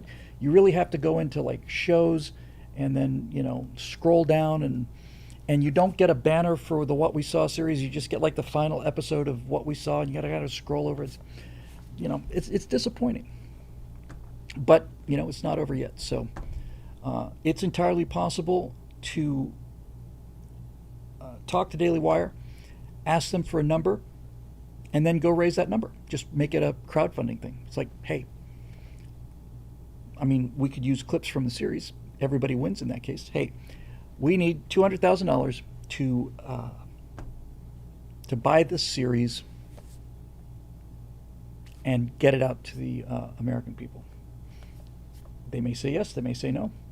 There is the concept of drip. It's one of the things that the new membership plugin does. Is it's got I'd never heard the term before, but once I saw it, it didn't take me much time to figure it out. So what you can do is I could with the new membership plugin that we're looking at, I could post something as members only, set a time period, and after 6 weeks or 71 days, whatever the number is, it just drops, it drips to public. So you're always keeping members only content, and members get to see it first, but after a certain amount of time, it just drips to public. So, there you go. Let me see here. Fly in 2003 says, I get Daily Wire as a business, but it seems like the business is taking priority over the message, but they got popular because of the message. Yeah. Well, listen, I don't want to sound like I'm bad-mouthing them. First of all, one thing I am crystal clear on is when I signed those contracts, it is a work for hire, and I got paid for them, and it was theirs, and whatever they want to do with it, if they want to set it on fire, that's their right, and I went into that with eyes open, and I don't have a negative word to say about it at all. And I don't have a negative word to say about them either. They put incredible numbers and effort, teams of people. And the thing that's so frustrating and at the same time encouraging and motivating about the stuff I did for Daily Wire is it shows what we're capable of doing when we have some resources behind it. A Very Dead Horse says, Bill Whittle, somehow I have seen any of your probably haven't seen any of your videos in ages. Well, that's because I spent the last 6 years, Horse, doing content for Daily Wire to make up for membership shortfall, which caused a greater membership shortfall, and it was a cycle that didn't break until I changed some of the management over there. So. Anyway, the Truth Bombs thing is an effort to provide something, a little bit more whimsical and lighthearted, but I would love to do the Navy. Seriously, do the Navy. Yes, Clay, I'd do the episode on the Yamamoto Intercept, but the main reason I want to do the Navy is I want to do Taffy 3. That's just, and it's not just Taffy 3. The sea battles of Guadalcanal are unbelievable. The story of the raid during the Battle of the Philippine Sea, where Michener launches a strike at like 6 p.m. The Japanese are making a run for it. And by this point, we're 2 years after Midway, 2.5, 3 years. And we're getting stronger and stronger and stronger. They're getting weaker and weaker and weaker. We're trying to just finish them off. And the Japanese fleet, what's left of it, is sailing for home, and Michener's racing after them, and he launches a full-scale 3-carrier, 4-carrier strike against the Japanese fleet. They take off at 6 p.m. They get to, they know when they're taking off that by the time they get to the target and come back, Michener, carrier commander, under... It was definitely under Spruance. Spruance was the general commander, but Michener was the carrier commander. So Spruance, I should have said Spruance. Spruance orders Michener to launch the strike, and when these guys go off the deck, they know that if they can find the Japanese, they'll catch them right at sunset. But when they come back, it'll be dark. It'll be full dark. There's no GPS. There's nothing. So they launch this strike, and the strike is successful. And it's right at the limit of their fuel endurance. I did look at the media, the weekly military stuff, Marusha. I found it working on the NDU thing. So these pilots go and hit this target, and then they're coming back, and they know they're at the limit of their fuel endurance. So they're nursing their fuel, and they're just watching these gauges for 2-3 hours. They're flying back into darkness. The night is pitch black, and they're running on vapors. And Spruance decides that the primary threat by this point, by far, to the U.S. Navy, especially the carriers, was submarines, by far. There's no airstrike at nighttime, so the whole fleet is running blacked out.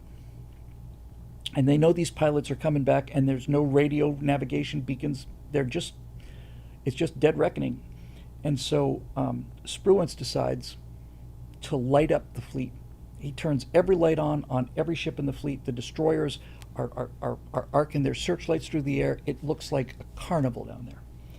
And we recovered hundreds of pilots. We lost quite a few ditching in the ocean. But Michener, to take that risk, was incredible. It was an incredible thing to do, because he risked losing a carrier, 2, maybe 3, if there had been 1 or 2 Japanese subs in the area. But he didn't just turn on the landing lights. He just lit the fleet up. I want to see that. And with the video AI, we can see it. You know, I can show you what it looks like on the horizon, to have a completely dark horizon, keep going in that direction, and then all of a sudden, blink, blink, blink, and these searchlights looking like a carnival. And these guys, the relief that these are 22-year-old guys, 21 years old, 24. You know, they would like to go home and marry their sweetheart and have a family one day, and they get to sit for 2 hours watching the fuel gauge going down, knowing that they're going to be ditching into the Pacific Ocean at nighttime in the dark. No idea how far they were away from their fleet. The Pacific theater is so unspeakably enormous. You know, they're sure that they're going to die, all of them, and then all of a sudden, boom, it comes off. Max Model says HuffDuff was pretty sketchy back then. HuffDuff was a primitive aerial direction finder, high frequency direction finding, usually known by its abbreviation HFDF or HuffDuff.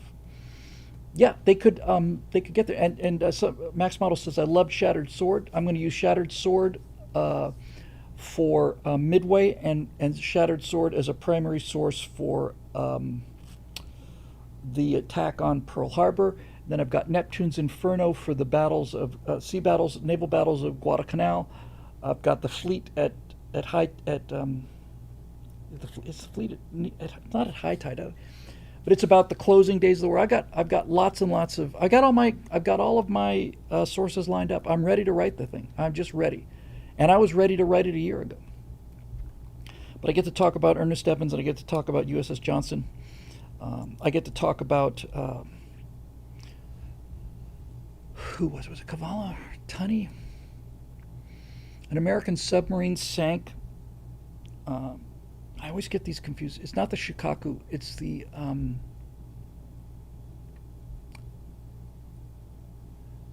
They actually built 3 Yamato class battleships. Shinano, thank you.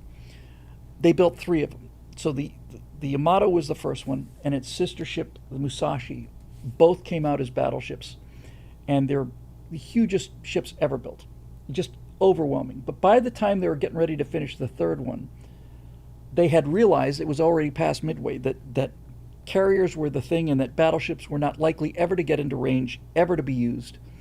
So they took the 3rd hull, the Shinano, and converted it into the world's first supercarrier. The thing was absolutely enormous, but they really, really rushed it.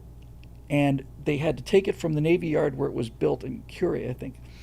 And they had to sail it just a short little distance to get to the inland sea in Japan. And once they got it in there, then they would do the final fitting out. So lots and lots of shortcuts had been made, and they didn't put in all the watertight doors and all of that stuff. And an American sub caught them coming out. They had just like 2 or 3 destroyers for escort. They pursued them for like 6 or 8 hours, something like that, managed to get into firing position, thought that they'd lost them. A submarine, certainly a submarine under the surface, is not nearly fast enough to catch one of these things. You got to be on the surface, outrun them, get in front of them, dive, wait for them to come to you. That's the perfect kill shot for a submarine. And they're watching these things just get away after stalking them for like 8 hours. And then suddenly the commander of the Shinano orders a zigzag, change of course, and brings them directly in front of them. It was Archerfish. And the captain, the skipper of Archerfish, had not had a distinguished record. he'd been known as kind of a little bit of a colorless, somewhat timid commander. But he put 4 torpedoes into Shinano, and to this day, it is the largest ship ever sunk by a submarine. They had another carrier, Zawahu, I want to say Ahu. It began with a Z. Took 1 torpedo. Huge, brand new carrier, just another brand new carrier the Japanese brought out. And an American sub put 1 torpedo into her. And the damage control teams on the Japanese carrier ventilated the ship, but they ventilated the ship from an area that was on fire with gasoline fumes. So what they ended up doing was pumping explosives throughout the entire ship. And when that went up, Zoihu, yeah. When that Taiho, it was one of those two. I know them. I just can't remember them. It's either Taiho or Zuiho, and I'm pretty sure it was the Zuiho. Or Zaiku, I don't know. They all mean like Magic Castle or Jade Dragon or whatever. But in any event, one fish took the whole thing down because of appalling damage control, and the Americans were masters of damage control. There's a story about an American carrier. Was it the Yorktown? No, it wasn't the Yorktown. I don't remember which carrier it was. There was a destroyer came aboard to take the wounded off of this carrier while they continued to fight the fire. Was it Lexington? I honestly don't remember. But this destroyer came alongside, and it came alongside right next to it and was tied up next to the carrier. And then there was an explosion on the carrier, and the carrier killed hundreds of guys on the destroyer. I mean, just miserable luck. A single Japanese sank the Wasp. Brand new, right off the yards, sailing out to the Pacific Theater, and boom, she's gone. So it was it was on both sides. So anyway, let's see, we got here Road Rider. I don't think we're going to get through them all.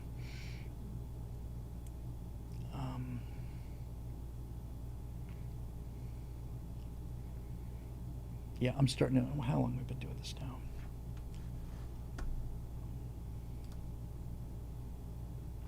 Two hours and about 1 hour and 50 minutes, so about 2 hours so far. I can certainly do some more. I don't think we're going to get to all of them tonight. Just checking something here. Yes, a great point. Tranquility Base says the Forgotten Group is the U.S. Merchant Marine, which brought the materials of war to these desolate Pacific areas, and the Imperial Japanese could nowhere match our capability. Just one B-29 needed about 300 gallons of crankcase oil. That's not fuel. 300 gallons of oil. Not to mention fuel, food, equipment, absolutely amazing in the 1940s. Yeah, and they learned things. We learned things at places like Guadalcanal and Tarawa and Peleliu, which would pay big dividends when we got to places like Saipan and Iwo and Okinawa. But one of the things that we found when we started doing these amphibious island hopping campaigns is that they would load the ships for efficiency.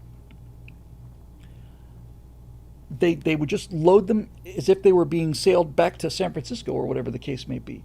But what they found was these ships would come ashore, and the stuff that they really needed were the weapons that they needed right now on the beach were like deep in the hold, and you couldn't get to them until you pulled all the powdered eggs out and all the rest of that crap. So combat loading and things like that, that's and logistics, that's a story all its own right there.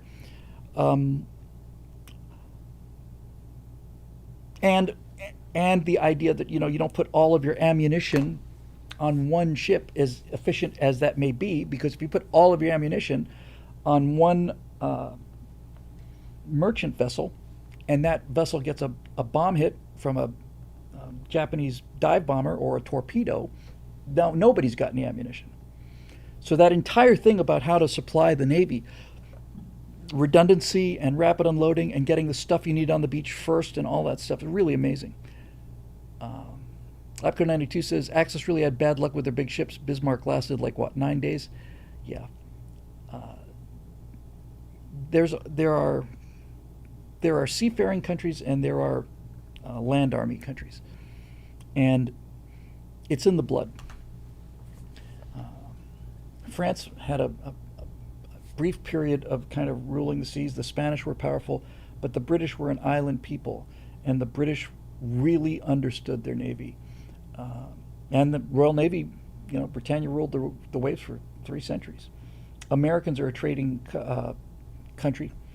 Yeah, Darth Chuck the Merciless says, "Don't touch our boats." And we got very good with navies. And Japan is an island country, and Japan knew how to run a navy.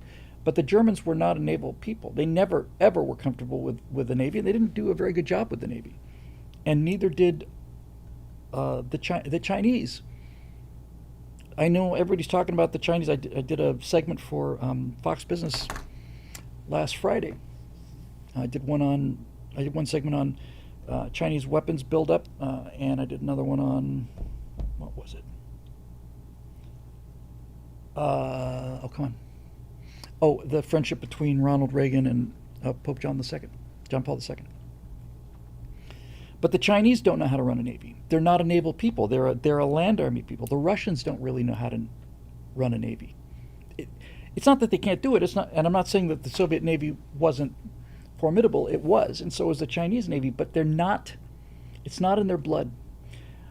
Dave Reels Area 51 says China has very clean, pristine-looking ships. They do, because they don't use them. You look at American carriers or Hornets, and they've just covered with oil streaks, and they're dirty, and they're just get. But that's because we use them. The Chinese flat deck carrier, the Type 3, was taken out and paraded around doing a big. No, I've done. I don't know how many shows I've done for Fox Business. I bet I've easily done 10. No, I've done more. I've probably done 20. Never gotten a dime for it.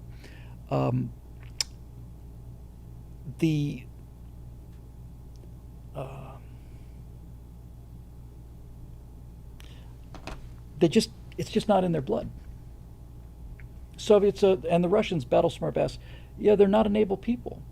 They decided they wanted a navy, but they're not a naval people. And neither are the Chinese. So, here we go. Let's see what we got here.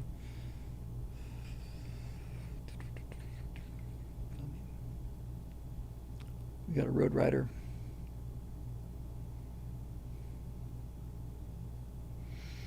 Marisha, can I bump you to next week? Would you mind? Sorry about that. I'm going to do Road Rider, and I'm going to do Guy Balo, and I'm going to call it a night. So, here we go. Road Rider. Hi, Bill. Digo con mucho gusto. Sí, de nada. Tranquility Base is just an interesting point. Tranquility Base USA says, USN sailor motto, if it moves, salute it. If it doesn't, paint it. What's ironic about that was what sailors did in World War II in the United States Navy was they scraped paint off the ship. That's what they did. That is the one thing that I could not get over, was how much time sailors spent scraping the paint off the ships because the paint was flammable.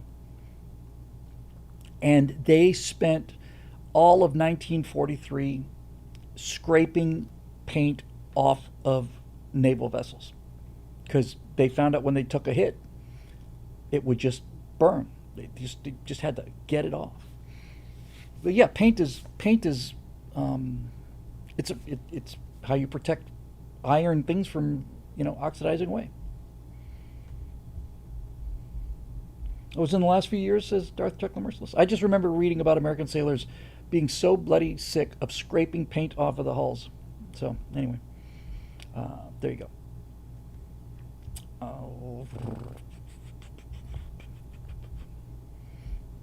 Exxon Petrola says, who will lead with drone warfare? That's the problem with drones is, $20 million will buy you about 200 Iranian, what's the name of those drones? Shahed 136 drones. You know, the Delta Wing things with a prop in the back. 20 million and buy you 200 of those. You can easily flood the defenses of a Patriot missile battery with 32 tubes. That's a good battery. That's a four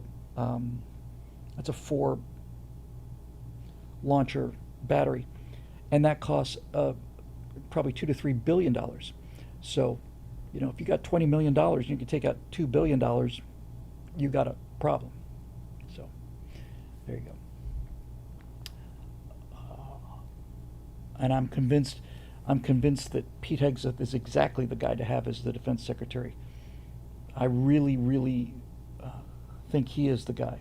Richard Dark says Israel's working on a project called Iron Beam meant to shoot down drones with lasers. Yeah, the problem right now is that we're at least one order of magnitude too low on our energy on the laser, which means that, yeah, Secretary of War now, which means that you've got to keep the laser on the drone for several seconds, 10 seconds, 6, whatever. You need at least an order of magnitude increase in power so that you can just go zap, zap, zap, zap, zap.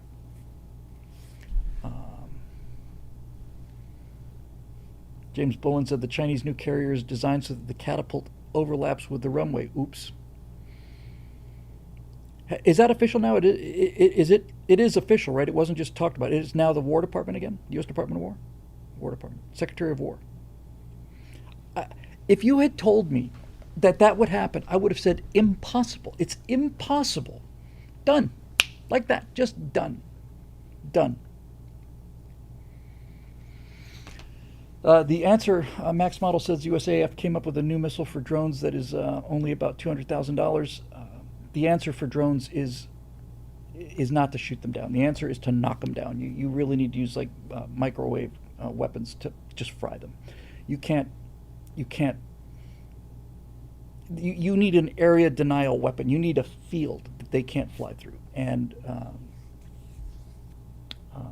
Anduril builds one of those. I had a chance to go tour Anduril in a couple days, and I probably missed my chance, but I can check on it tomorrow.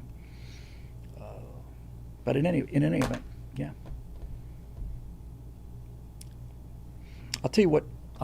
If I could magically pop one weapon system into existence, and I'm pretty sure I know they tried this before and it didn't work, but I have no doubt that this is either in place or about to be. If I could just fiat into existence one weapon system, I would fiat a defensive anti-torpedo torpedo. Hey, a first-time chat from Bear Sugar. Hey, Bear, good to see you. Seems like an anti-drone net projectile should be possible. It is for one or two. I've seen somebody with a gun in Ukraine where you shoot this thing and a net brings the drone down, but you got to deal with hundreds of them. But what we really need is we need all of our naval vessels to have a large supply of very, very small, very fast torpedoes that we launch and intercept incoming torpedoes. That when you think about how hard it is to hit an incoming missile with a ballistic missile with a kinetic kill device, and we've been good at that. We've been good at that for 20 years. This thing is coming in at Mach 20, and we hit it.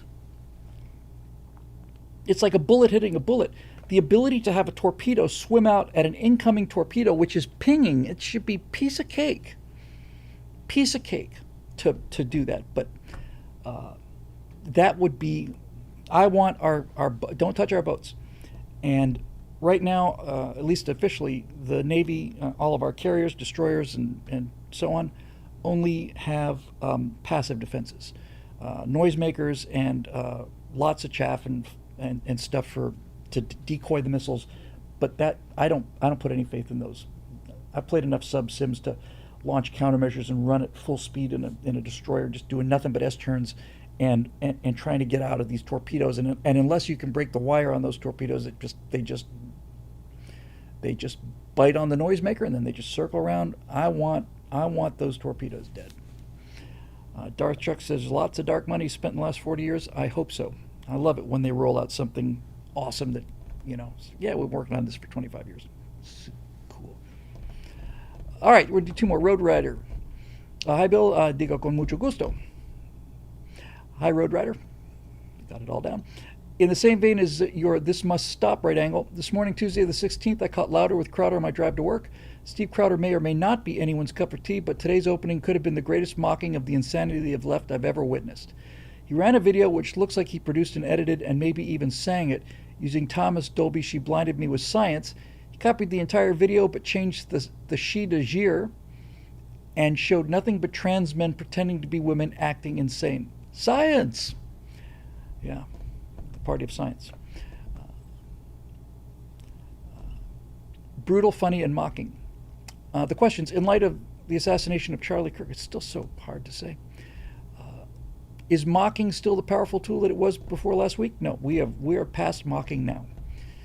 We are now in law enforcement, federal law enforcement against terrorist organizations. So, time to make fun of them ended on Wednesday last. On Wednesday, September 10th, that was the time to put the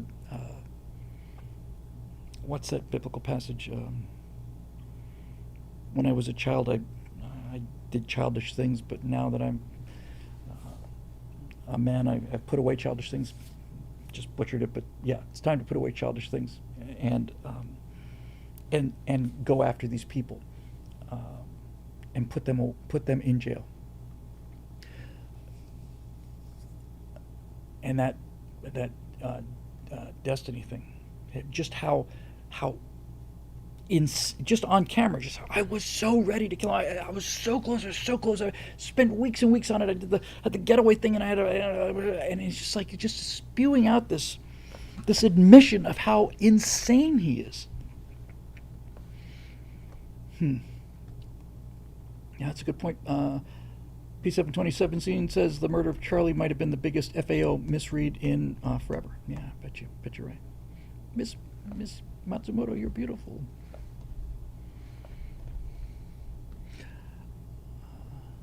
Anyway, aside from being entertaining for us, what do you think the net effect of mocking the insanity of the left, Marxist, communist, trans-Tifa, Antifa will end up being? I think mocking just agitates them. Good night, Roxanne. Good to be here. Thank you very much for coming. I think we're at the point where we realize that these people are barking mad, and mocking them just makes them...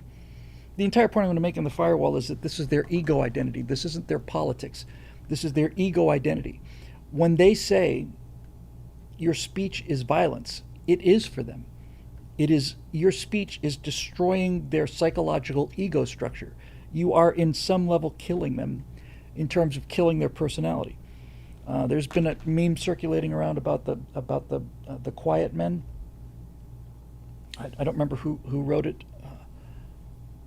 Sounds like something Tolkien would have written, but the gist of it is, if you get the quiet men who just want to be left alone, if you get the men who just want to be left alone to the point where they're ready to fight, they will fight with a cold and murderous fury, because once you got them to the point where they have to fight, you have killed their old lives. They can no longer simply be left alone. Now you have made them go out there and take action, and their old peaceful selves have died in the process. So I thought, wow, that was great. Oh, thank you, Kirk. When I was a child, I spoke like a child, I thought like a child, I reasoned like a child. When I became a man, I gave up childish ways. Yeah. So, yeah, these I don't think. He says, who do you consider top mockers?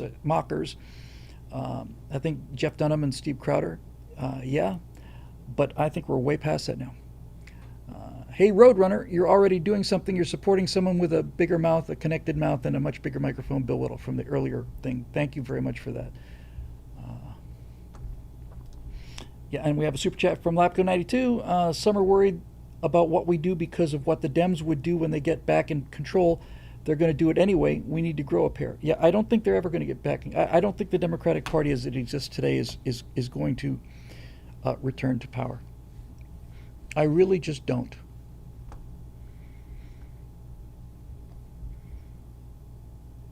I sure don't want to be seen as, teeing off on everybody tonight, because I, said some problems, mentioned some problems, not problems, I just disagree with some of the, it's not even disagree with Matt Walsh. He does what he does very, very well. It's not my cup of tea. Same for Crowder, but the thing that I think is striking about Charlie Kirk is that Charlie Kirk really was Charlie Kirk, and the person that Crowder told us that he was not. I mean, that tape of Crowder out on the pool deck talking to his wife like that, I was, whoa. I met Charlie on a couple occasions, and I worked with Crowder. I went down to Guantanamo Bay with Steve Crowder. But Charlie, he was walking the walk. All right, sorry, Marisha, I'm just and Ray. Ray has some stream help, so I'll just a link. Let me open that tab so I can look at that later. It's an OBS thing. Thank you very much. I appreciate that very much.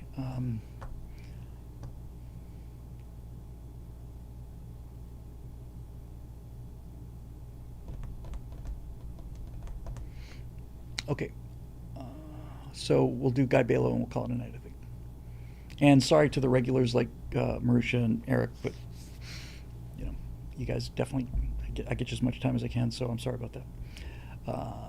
Guy Balo, greetings, Bill. What are your thoughts on all of the conspiracy theories about Charlie Kirk's assassination? I'm really glad you asked this. There's a lot of them already, and most are insane. The Jews did it, the Ultra MAGA did it, the Deep State did it, his bodyguards were on it, Tyler Robinson is the modern-day Lee Harvey Oswald. There's probably some more. Hillary had been awfully quiet lately. Can someone tell Candace and Tucker to shut up and go away? They're doing more harm than good. If I could make a suggestion, they should go to Qatar or Iran or some similar country, since they seem to align with their beliefs more than ours. Preferably, they should find some Hamas leaders and stay close to them and wait. Just my opinion. A question in my ramblings would be, how do we mostly normal people distance ourselves from these lunatics other than just ignoring them? There's more than these two, but right now they seem to be the loudest and unfortunately still seem to have a fairly large following. So let me see. The first part about conspiracies about Charlie's murder. I realized how much of an uphill battle it's going to be to do the Kennedy assassination one and 9/11. That's why I'm going to open with Loch Ness Monster and Bigfoot. There'll be one episode. Somewhere in the first 2 or 3 will be Flat Earth. There's very fervent believers in the Flat Earth. I've given a great deal of thought to how I'm going to do the Flat Earth. And I'm going to do almost all of it with Unreal Engine. You've all seen the Flat Earth model with a circular continents and then the sun and the moon circle around. Well, I'm going to build that in 3D. Then I'm going to zoom in to Los Angeles. I'm going to stand there, I'm going to look up at the sky, and we're going to watch their things. I'm not going to stop. The motions are going to continue. We're going to sit there and we're going to look, and we're going to watch these discs and these lights come over, and we're going to see how absurd that really is when you look at it from the ground level.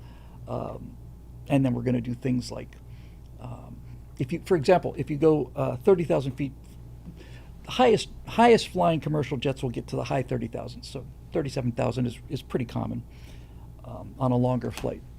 And that's not really high enough to see the curvature of the Earth. Twice that high is. There's a company that offers rides on I guess it's got to be a MiG-31. It might be a MiG-29. I don't know if they can get that high. I know a MiG-31 can. In any event, there's an adventure tourism company for like $6,000 or whatever, $8,000 or whatever it is. You get to ride in a Soviet jet and go to damn near 100,000 feet. And that's certainly high enough to see the curvature of the Earth. But what I was just thinking about, because I've been running these things kind of in the background of my mind on the flat Earth thing, if you're on Earth and you go up 30,000 feet, which is the height of most commercial air travel, not quite high enough to see the curvature of the Earth. But using Unreal Engine or Space Engine, something like that, I'm going to go to the moon. And if you go to the moon and you go 30,000 feet above the moon, then it's more than enough to see the curvature of the moon. That's because the moon is 4 times smaller than the Earth. Now, if you go back to the Earth and you go 4 times higher than 30,000 feet, that is more than enough to see the curvature of the Earth. But I was listening to one of these flat earthers saying, you can. He said, do you really believe that we're on a sphere? I actually do. Do you really believe that NASA says that we're moving through space at a million miles an hour or whatever the number is? And I said, yeah. He said that can't be possible. The constellations have been exactly the same for 4,000 years.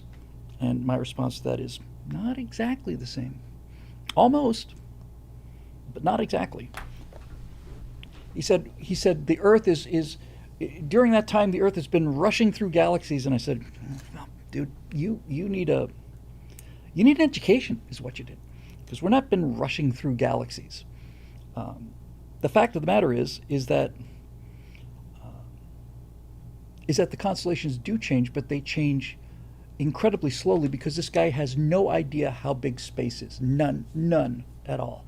How far you can go at 1 million miles an hour and not see any star movement. What's really fun about Space Engine, and really a wake-up call, is if you're playing with Space Engine, the first thing you'll notice if you decide, once you finish looking around the Earth, is you'll come to realize just how slow the speed of light is. The speed of light is just a snail's pace. It's just incredibly slow, unbelievably slow.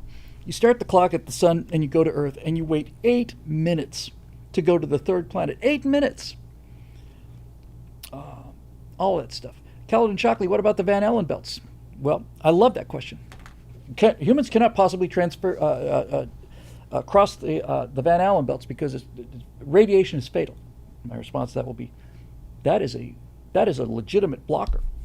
If that's true, then that's a game over for the moon landing theory. So what is a fatal dose? And what is the amount of radiation they take through the Van Allen belt? I know you're kidding, Kaladin. Well, I don't know. Well, you kind of need to know. You've just said it's impossible that it would be fatal to humans. So what is the dose? And how much of a dose does it take to kill people? Then we start talking about Roentgens and rads and sieverts, and we start talking about mortality in terms of radiation is measured by the amount of time it would take to kill 50% of the sample. 50% because everybody's different. Turns out that the astronauts took about 1% of the fatal dose on an Apollo mission. About 1%. If there had been a solar flare, that number might have gone up to as much as 10 or even 15%. The idea that there's no radiation shielding in the command module is just nuts. The short form is that Van Allen himself did the calculations, and he said if you put the space shuttle into the hottest part of the inner Van Allen belt, in other words, where the radiation is the hottest, if you put a space shuttle in orbit there in the middle of the belt, it would take about a week to kill the crew, to kill 50% of the crew, about a week. And the Apollo astronauts went through that particular part of the belt in about 3.5 hours. So, nice try.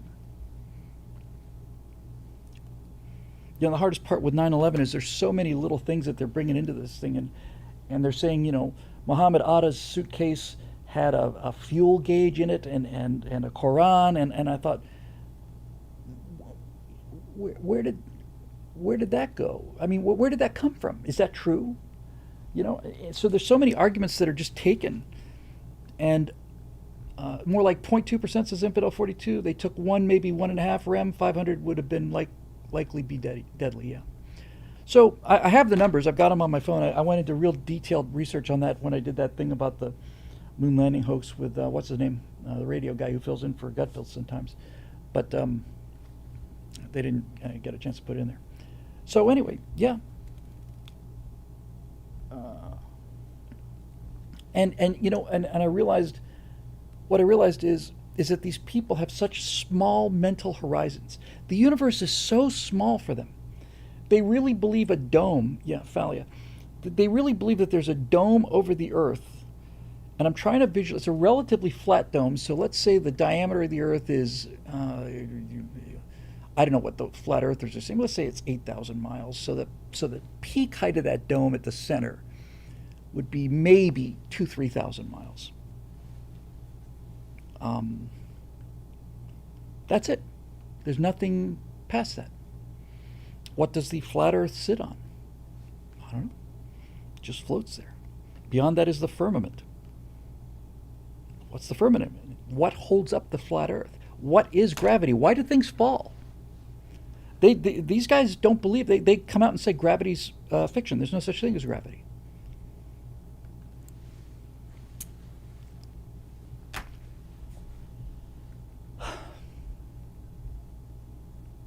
Yep. Wait, are the flat earthers worse or the hollow Earth folk? Are the flat earthers by far? There's at least the proof that the Earth is round is so overwhelming, and we've known it for so long that there's no question about that. There's also no question scientifically that the Earth isn't hollow, but at least all of the arguments to show that the Earth is a sphere don't apply to it being hollow. That's a whole nother set of more arcane arguments. But yeah, I'd love it if the Earth was hollow. But yeah, Eric Blake says Hollow Earth is a classic theory that Jules Verne loved. Journey to the Center of the Earth is one of my favorite movies. I loved it when I was a kid. I still love it. I think the entire idea of following a pathway down, and then the best part by far of Journey to the Center of the Earth is that just when they think they're at the end of the line, they see those 3 horizontal marks left by Arne Saknussemm, who came this way, 20 years ago. And they just keep following and following and following, and then you get down. But if you think about it, even if they went down, let's just say they went down like 10 miles or 20 miles straight down, they haven't gone 1% of the way to the center of the Earth. And it gets hot down there. It gets hot down there fast. This is why I think, you obviously there's places in the Earth where the crust is thinner, places like Iceland, and that's where geothermal energy is feasible. But honestly, if you really, really, really want to get to the energy problem, if you can just drill a hole down deep enough, you've got all the energy you need. You don't even need nuclear power for that. You can just drill a hole, put a pipe down there. You need 2 holes, and water goes down the pipe, heats up down there due to geothermal energy, comes back up hot, turns a turbine, off you go. You're a happy, happy camper. It's endless free energy, and it's not that far down. So there you go. So back to your question there, Guy. So the first part about Oswald and stuff. So the Charlie Kirk assassination theories. Now, I will say that if you look at the video, and if you haven't seen it, I'm not suggesting you do, but there are things that look like baseball signals from Charlie's security guys, and that's probably what they are. They're very definitely, it's a tug, it's a wrist tap. It certainly looks like that anyway. But what they're claiming now is if you look past the bodyguards, there's a guy on the other side of the fence, and he kind of turns around and he puts his arm under his other arm like that, and they claim that they shot Charlie from the far side and that this was an exit wound, and they're all convinced that actually happened. And I started seeing conspiracy theories for Charlie Kirk within 2 or 3 hours. Take care, Dave. Have fun out there. So this is a big hill to climb, and I'm going to get a lot of pushback on this, but that's okay. I'm not doing it for the nut jobs. I'm doing it for the people who have an open mind and, yeah. So, yeah, they believe that Charlie Kirk was assassinated by somebody in the crowd and that the guy was a distraction. And there's a lot of people like, I don't know, I haven't heard Candace or Tucker do it with my own ears, but it certainly wouldn't surprise me if they both claimed that Israel's behind it. the people who are talking about whether Israel was behind Charlie Kirk said they're just saying it like casually. It's just something you just saw. Well, we already know obviously that Israel did 9/11, so this is not a real big deal for them. Okay. Um, that's that's a disease, man. That's really that's a mental illness. And see, the thing is, you can have a fair discussion uh, about Israel. You can have a fair, reasoned discussion about Israel's influence on American politics. You can have a reasoned discussion about Israeli attempts to spy on the United States. All of this stuff is true, but that doesn't mean that there are enemies, and it doesn't mean that they're behind everything. It's I was just as I was coming in today after I got back from taking Natasha to the doctor for the follow-up visit. I was coming back and I heard about Roald Dahl, who had wrote didn't he write Charlie and the Chocolate Factory and James and the Giant Peach or whatever? He was a British Air Force, a Royal Air Force pilot who was sent to America before America got in the war, and his job was to seduce Claire Booth Luce, the wife of was Henry Luce, who owned like Time, and his job was to seduce her, and to get her on the team for getting America into the war. So Britain sent British spies to America to get us into the war. Does that mean that Britain is our enemy? No, it doesn't. Is it a little uncool? Yeah, I suppose it's a little uncool. But every nation is looking out for itself, and a really good alliance understands that. A good alliance understands, okay, you're looking out for yourself, we're looking out for ourselves. Where can we work and get along? We're spying on them, they're spying on us. There's no question about it. You can have a rational discussion about that. You can have a rational discussion about why so many American Jews on the left put money into things like BLM and Antifa and all the rest. And this pro-Palestine thing is coming back to bite them hard.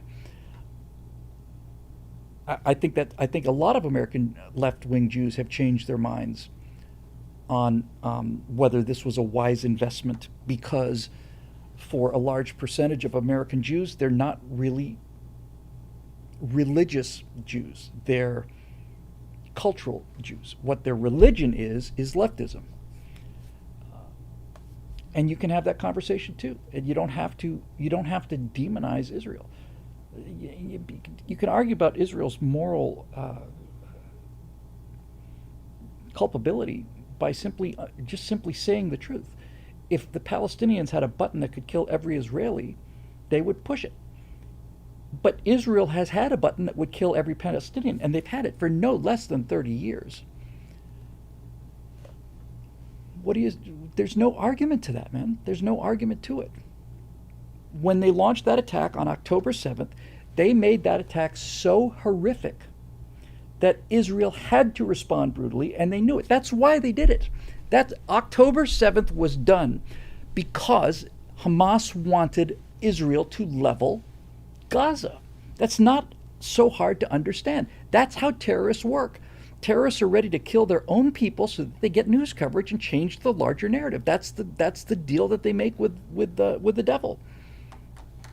And I'm not playing along with them, man. You know, I'm not playing along. It's not that I don't feel sympathy for the people that are killed in Gaza. I certainly do. But I know causality, right? I know cause and effect. I know which happened first. I know if then. And if you don't understand that, and the left likes not to understand that, then you can justify anything. If then. Remember, was it a month or two months ago, maybe? These three black kids, 16, 17-year-olds, went and kicked this guy's door down. It was part of a kick the door prank, right? Well, they kicked this guy's door down, this white homeowner, at 3 a.m, kicked his door down, went inside, drew a gun. The guy shot all three of them, killed all three of them. The families are outraged, and they're suing this homeowner for damages, saying that his response was, it was a disproportional response. They're just a bunch of good kids, future brain surgeons out there having a little fun, and this guy just shot them all dead, murdered them. And for me, it's like, hey, if I don't want to get shot, then maybe I shouldn't go kick somebody's door down at 3 o'clock in the morning, right? How hard is that to understand? If I don't want to be murdered, maybe I shouldn't kick somebody's door down. If I go through somebody's window at 4 o'clock in the morning, that dramatically increases my chances of getting shot as opposed to just going to bed. And this is just simple cause and effect. And they can't see it. They refuse to believe it. They believe in magical thinking. And they've got all of this entitlement and all of this built up, rage and so on. I saw something that really, really blew my mind. Really, genuinely blew my mind. Because it's one of those things where just things were so simple. And I thought, how is it that I could not see? How is it that I could not see something this simple? It was 2 white kids on a college campus and 3 black chicks. And they started, hey, white boy, so on, and one of these black chicks said, well, when we get our reparations and so on, and this like 15, 16-year-old, 17-year-old white male said, you're not getting reparations. And they gasped. And they said, yeah, why not? And he said, because you don't deserve them. And their heads just came off. They yelped. They made it sound like somebody had stepped on their foot. And I thought, how did I miss the simplicity of that? It's always, only 1% of 1.6% of Americans own slaves, and what about the people who came afterward? Back and forth, all of these arguments, for and against, and then this one kid just comes up and just like it's like the boy at the end of the parade on the Emperor's New Clothes. It's like, no, you don't deserve them. You don't deserve them.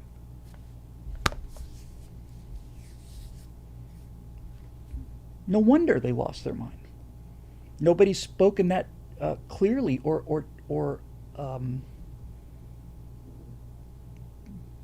that clearly with that kind of simplicity. Why not? Because you don't deserve them. Just bypassed all of those arguments. Just went right to the heart of it. That's exactly right. That's the exact correct answer. That is precisely the correct answer. You don't deserve them. It didn't happen to you. And the people you want to take it from didn't do it to anybody. Don't deserve it. Boom. Period. Steve Young, AOC says, I never owned slave, and I have picked cotton. My white privilege, yeah. Lord Bios is here just as we're about to pack up the tent and go home. I'm glad to see you, Lord Bios. I just wanted to say was it Thursday? I think it was Thursday. I don't remember seeing you on the Tuesday show, which we were going to do Monday, but it got delayed. Last Thursday, I was sure that 4chan had caught this guy, and I liked their evidence, and it looked like an open and shut case thing to me. And I put the videos up there. I mean the stills, and I said, this has got to be the guy. I mean, this just really looks so good. Woke up the next day, turns out it wasn't him at all. I was completely wrong, and you said, man, you got to be careful about what you believe on the internet, and 4chan is not the ultimate AC, or wasn't that what was it in the last question, Asimov tale? But yeah, you were right and I was wrong, and it was didn't cost me a lot, but it was enough to put a little burn on my fingers, so I'm being a little more careful now. So thank you for that. Deporter-in-Chief says, look at the polls for support of Hamas by the Palestinians. Yeah, there's that too, Cosmic AC, that's right, the Cosmic AC. So there you go. All right, I think that'll do it. Just on the reparations thing, I used to make this argument, and I still might. I don't know. I would and follow me here. There was a time there when I said I actually think we should pay reparations. I really do, and and I think, let's say, $1 million a person. And in order, or maybe I said 100,000 or whatever. I'm sure 100,000 would get you there, but let's just say for the sake of the argument, $100,000 reparations. And in order to get the reparations, you would have to sign the same kind of document that you would get in a lawsuit. When you sue somebody for damages and they pay the damages, you have to sign a paper that says that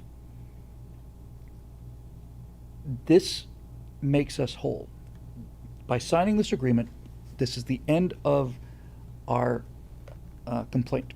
The payment has made us whole, has rectified the situation. And I argued that since we're basically approaching $40 trillion deficit now, chuck a couple more billion, $10 billion on there, $100 billion, pay every black person that applies $100,000, make them sign the agreement. They have to sign the agreement in order to get the money, and from that point forward, slavery is over. It's over. I think it'd be worth the money. I think it'd be worth the money. Absolutely think it'd be worth the money, since money's not real anymore anyway. It's like, okay, here you go. It's done. Subsequent generations would say it's never enough, says Marusha, and how could you sell us out for only $1 million? Well, that's not our problem anymore. You've signed the paper. You got paid your reparations. You are repaired. Now you don't get to talk about slavery again, ever. No more affirmative action, as Matt J. Harris says. No more DEI, nothing. You got your $100,000. You read the agreement, you signed it, and it's over. You have been made whole, I think is the legal term, or close to it. Just think about the power. Now, of course, that doesn't mean they wouldn't keep arguing, but the reason I would be in favor of it for that is because it would be the end of white guilt. It would be the end of it. It would just be the end. It'd be like, shut the F up. You got your $100,000, and so there you go. Plus, what would happen to that $100,000? In some cases, which, judging from what I see, in some cases, that $100,000 would be put to good use.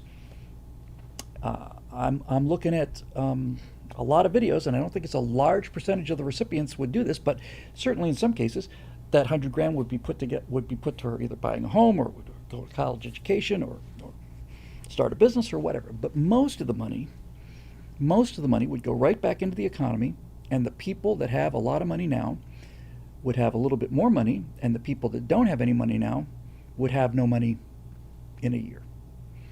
That's how it goes. And when you watch how a lot of these rappers spend their money and what they spend it on, and it's like, okay. P7 2017 says, sorry, Bill Whittle, the door forever closed on white guilt when Obama got inaugurated. Well, they haven't stopped talking about it, but I agree with you. I think, Hellcat sales would skyrocket. Yep, absolutely. Angel Reese, who is the biggest joke in the history of sports, is trying to sell her shoes for $1,000, and I think she sold something like 250 pairs or something like that. They pulled the plug on them. $1,000 for a pair of sneakers. I saw some kid got murdered. Not just murdered. I don't want to say assassinated, but some black guy saw another black guy wearing a pair of $1,000 sneakers, and concocted a plan to have this guy, texted this guy with some kind of false thing, had him meet someplace out in the middle of nowhere, and he shot him and took his shoes. And I thought, well,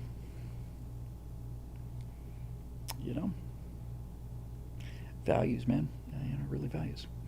Amrish says that I would add another stipulation that you have to prove your ancestors were slaves or subject to racism. If you can't prove it, then maybe you weren't a victim to begin with, and your failure is on you.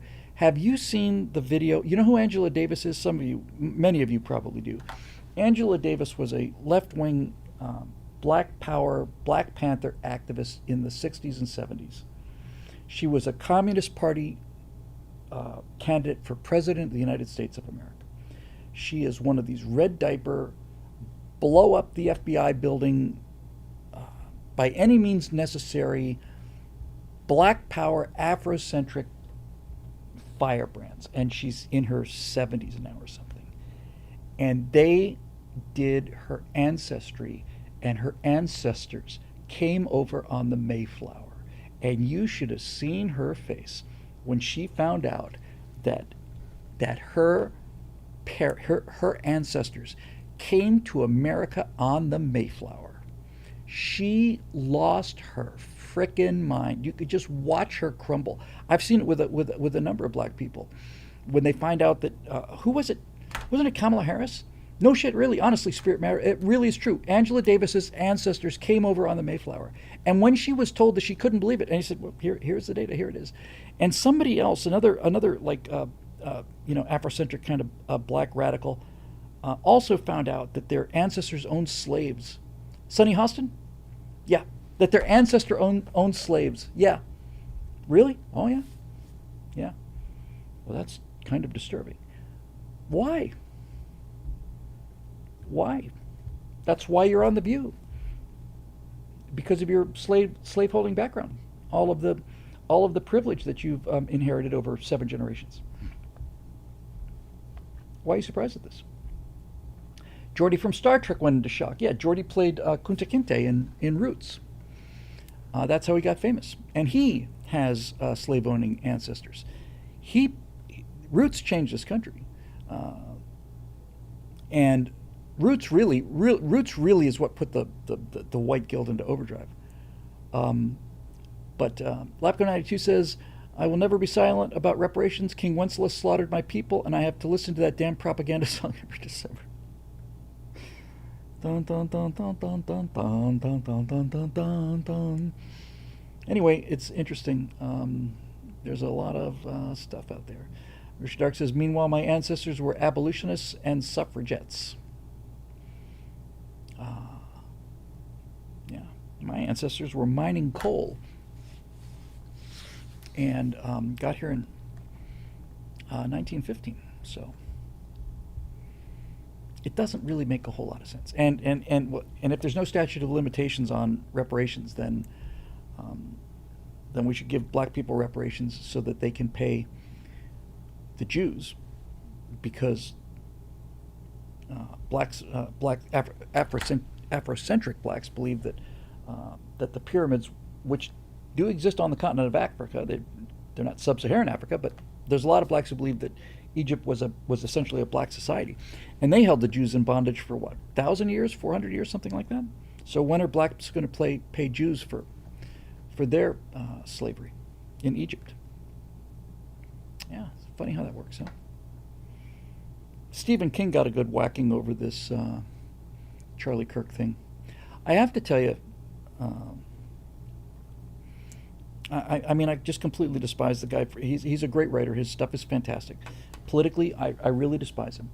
But he said Charlie Kirk advocated the stoning, people just saying, right?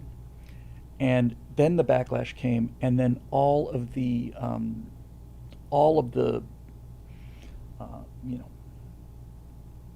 big backlash came his way. And then Stephen King apologized, and he apologized 4 consecutive times. And I thought it was a sincere apology. I really did. I thought it was if you look at the 4, I think he posted 4 different apologies. I really feel like he genuinely regretted it. Now, some people say, oh, he's just saying that because he's got a movie coming out and so on, and Chuck Merciless says too little too late. I don't know, man. Again, it kind of goes back to what we were talking about with the death penalty earlier. It's hard to tell if somebody is sincere in contrition, but if you can find out that they're sincere in contrition, that goes a long way with me. I think that's part of fundamental humanity is that people can make mistakes and be sorry for them. Infidel 42 says he was deflecting. I didn't read it that way, and I'm not inclined to want to give him the benefit of the doubt, but in this case I did. Maybe I'm being naive. It sounded sincere to me. Lord Bio says, I think he was sincere, but his track record is so long about not being sincere that people don't believe him. Okay, well, in any event, Yeah, he is a worthless dipshit leftist, no question about it. But we've seen so many non-apologies, apologies, or forced apologies. And Matt, that's the point I'm trying to make. Stephen King's apology was not a non-apology. It was a genuine apology, and then it was followed up by and followed up by and followed up by. It was not an apology. But um, I just thought it was an interesting example of I mean, in this giant, blancmange of activity, it struck me as the only apology I heard that sounded like really meant it. Eric Blake says, yeah, that's the thing. Stephen King does have his moments of sincere intelligence. His time travel novel about the JFK assassination used Gerald Posner's book as a source. Well, then that's great. Gare Bear, I'm so late. Uncle Bill's going to whip me good. Gare Bear, I'm not going to whip you. I'm just going to leave you alone in the cold. I'm not going to punish you. I'm not going to send you to your room without your dinner. I'm not going to make you go out and cut a switch. I'm just going to tell you to get back out on the street. If you can't be here by the time the street lights go off, then it's not my problem. You're obviously old enough to be out there on your own. So out you go into the rain and the cold, and don't come looking for dinner, and don't come back for breakfast either. So that's what I have to say to you there, Gare Bear. I think accepting an apology shows we can be reasonable. Yeah, that's how I feel about it. Matt Harris says, I do think Stephen King was sincere, and Fidel 42 says that's a deflection. We agree to disagree.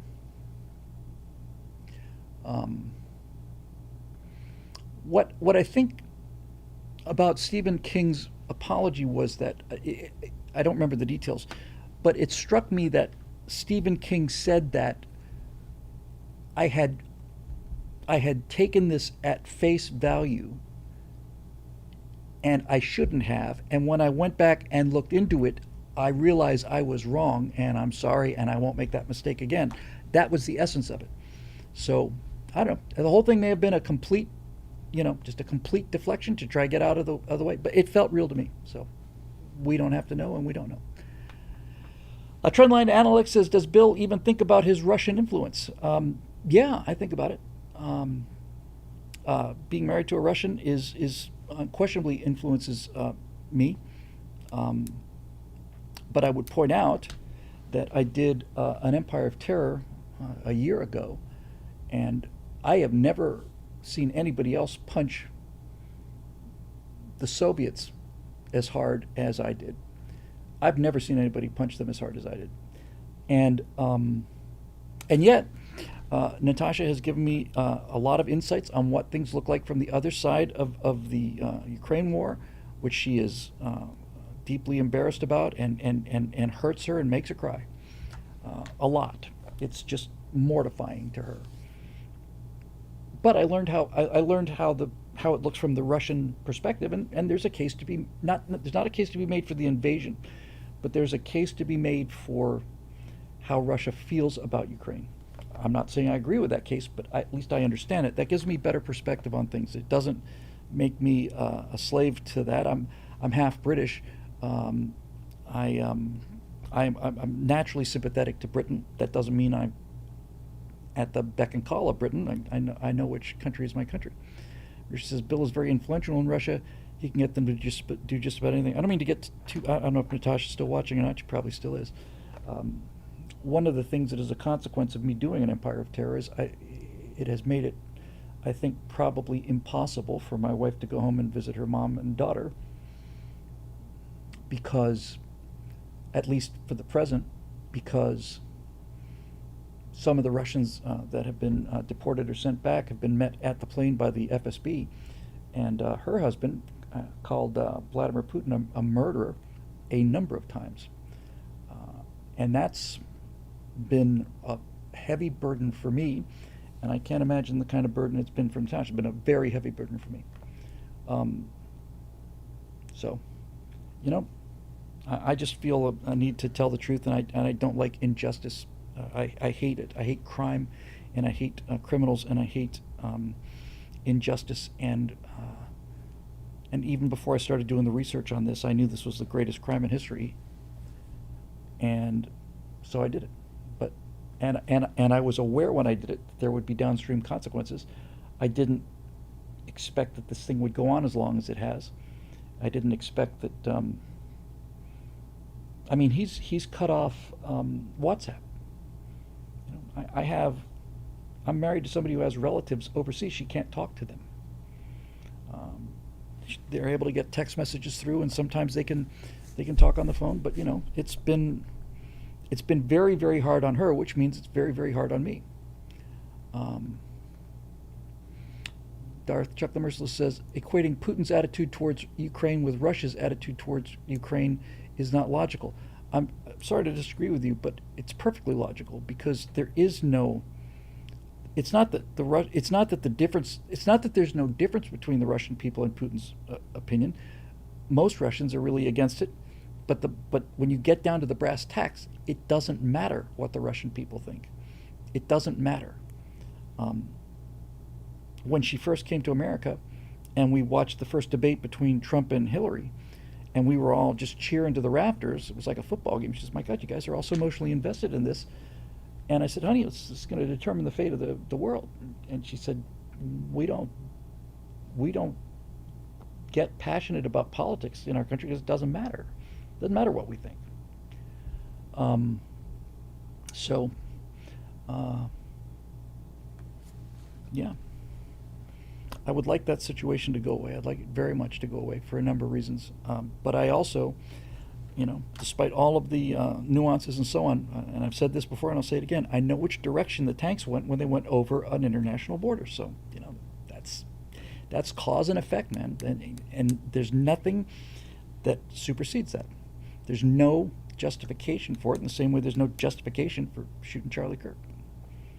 And the hard part is that my mother-in-law is subjected to state propaganda, and she's old enough to have been watching this forever. And you know, most Russians are convinced that America basically started the whole thing, and there is a case to be made for that opinion. That doesn't mean I don't see who the aggressor is, and it doesn't mean that I change my mind on whose side I'm on. But these issues are complicated and nuanced, and that doesn't mitigate the right and the wrong. I'm not trying to lawyer it away, but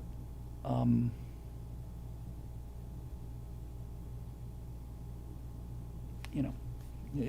It's a fact of life and has been for 40 or 50 years. If there's a pothole in the middle of a street in Nairobi, it's America's fault.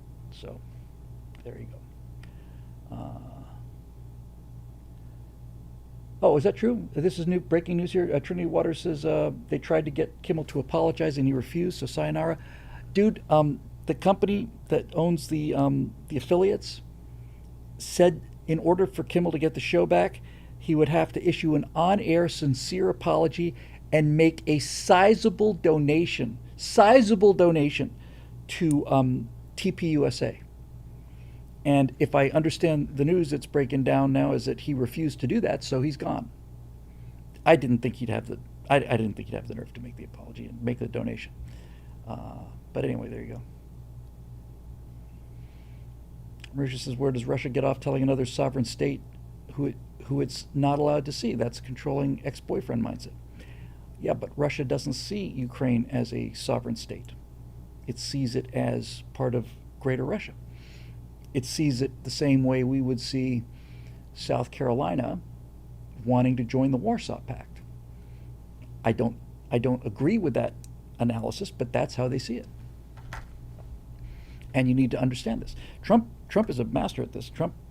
He said something I just thought was so profound. He said, after that first meeting with Zelensky, or before he said, Ukraine is the apple of Putin's eye. That's really deep, man. That's really, really deep analysis of it. It is the apple of his eye. It is the one thing he wants more than anything else in the world. And when you understand that, you can start dealing with somebody like that. Scorch is going to bed. I'm going to bed. We're all going to bed. Everybody's going to bed. Push all the buttons. So thanks for joining us, everybody. TM is leaving. Everybody's going. It's like, but anyway, I want to thank the members for keeping this lights on at BillWhittle.com. They really have been nothing but terrific, and I especially tonight want to thank Roadrunner for being with us for the long time he's been with us. His monthly membership, he said he feels like it doesn't do much. It does everything. It is everything. And I always thank the members, but Roadrunner, this one is especially for you. I can't tell you how much it means to me and everybody else. Whether you believe it or not, you have made a difference. You continue to make a difference, and don't for a minute think that you don't. Really, really matters to all of us. So thanks all of you for joining us, and we will see you guys on next Monday. So have a great weekend. We'll see you then.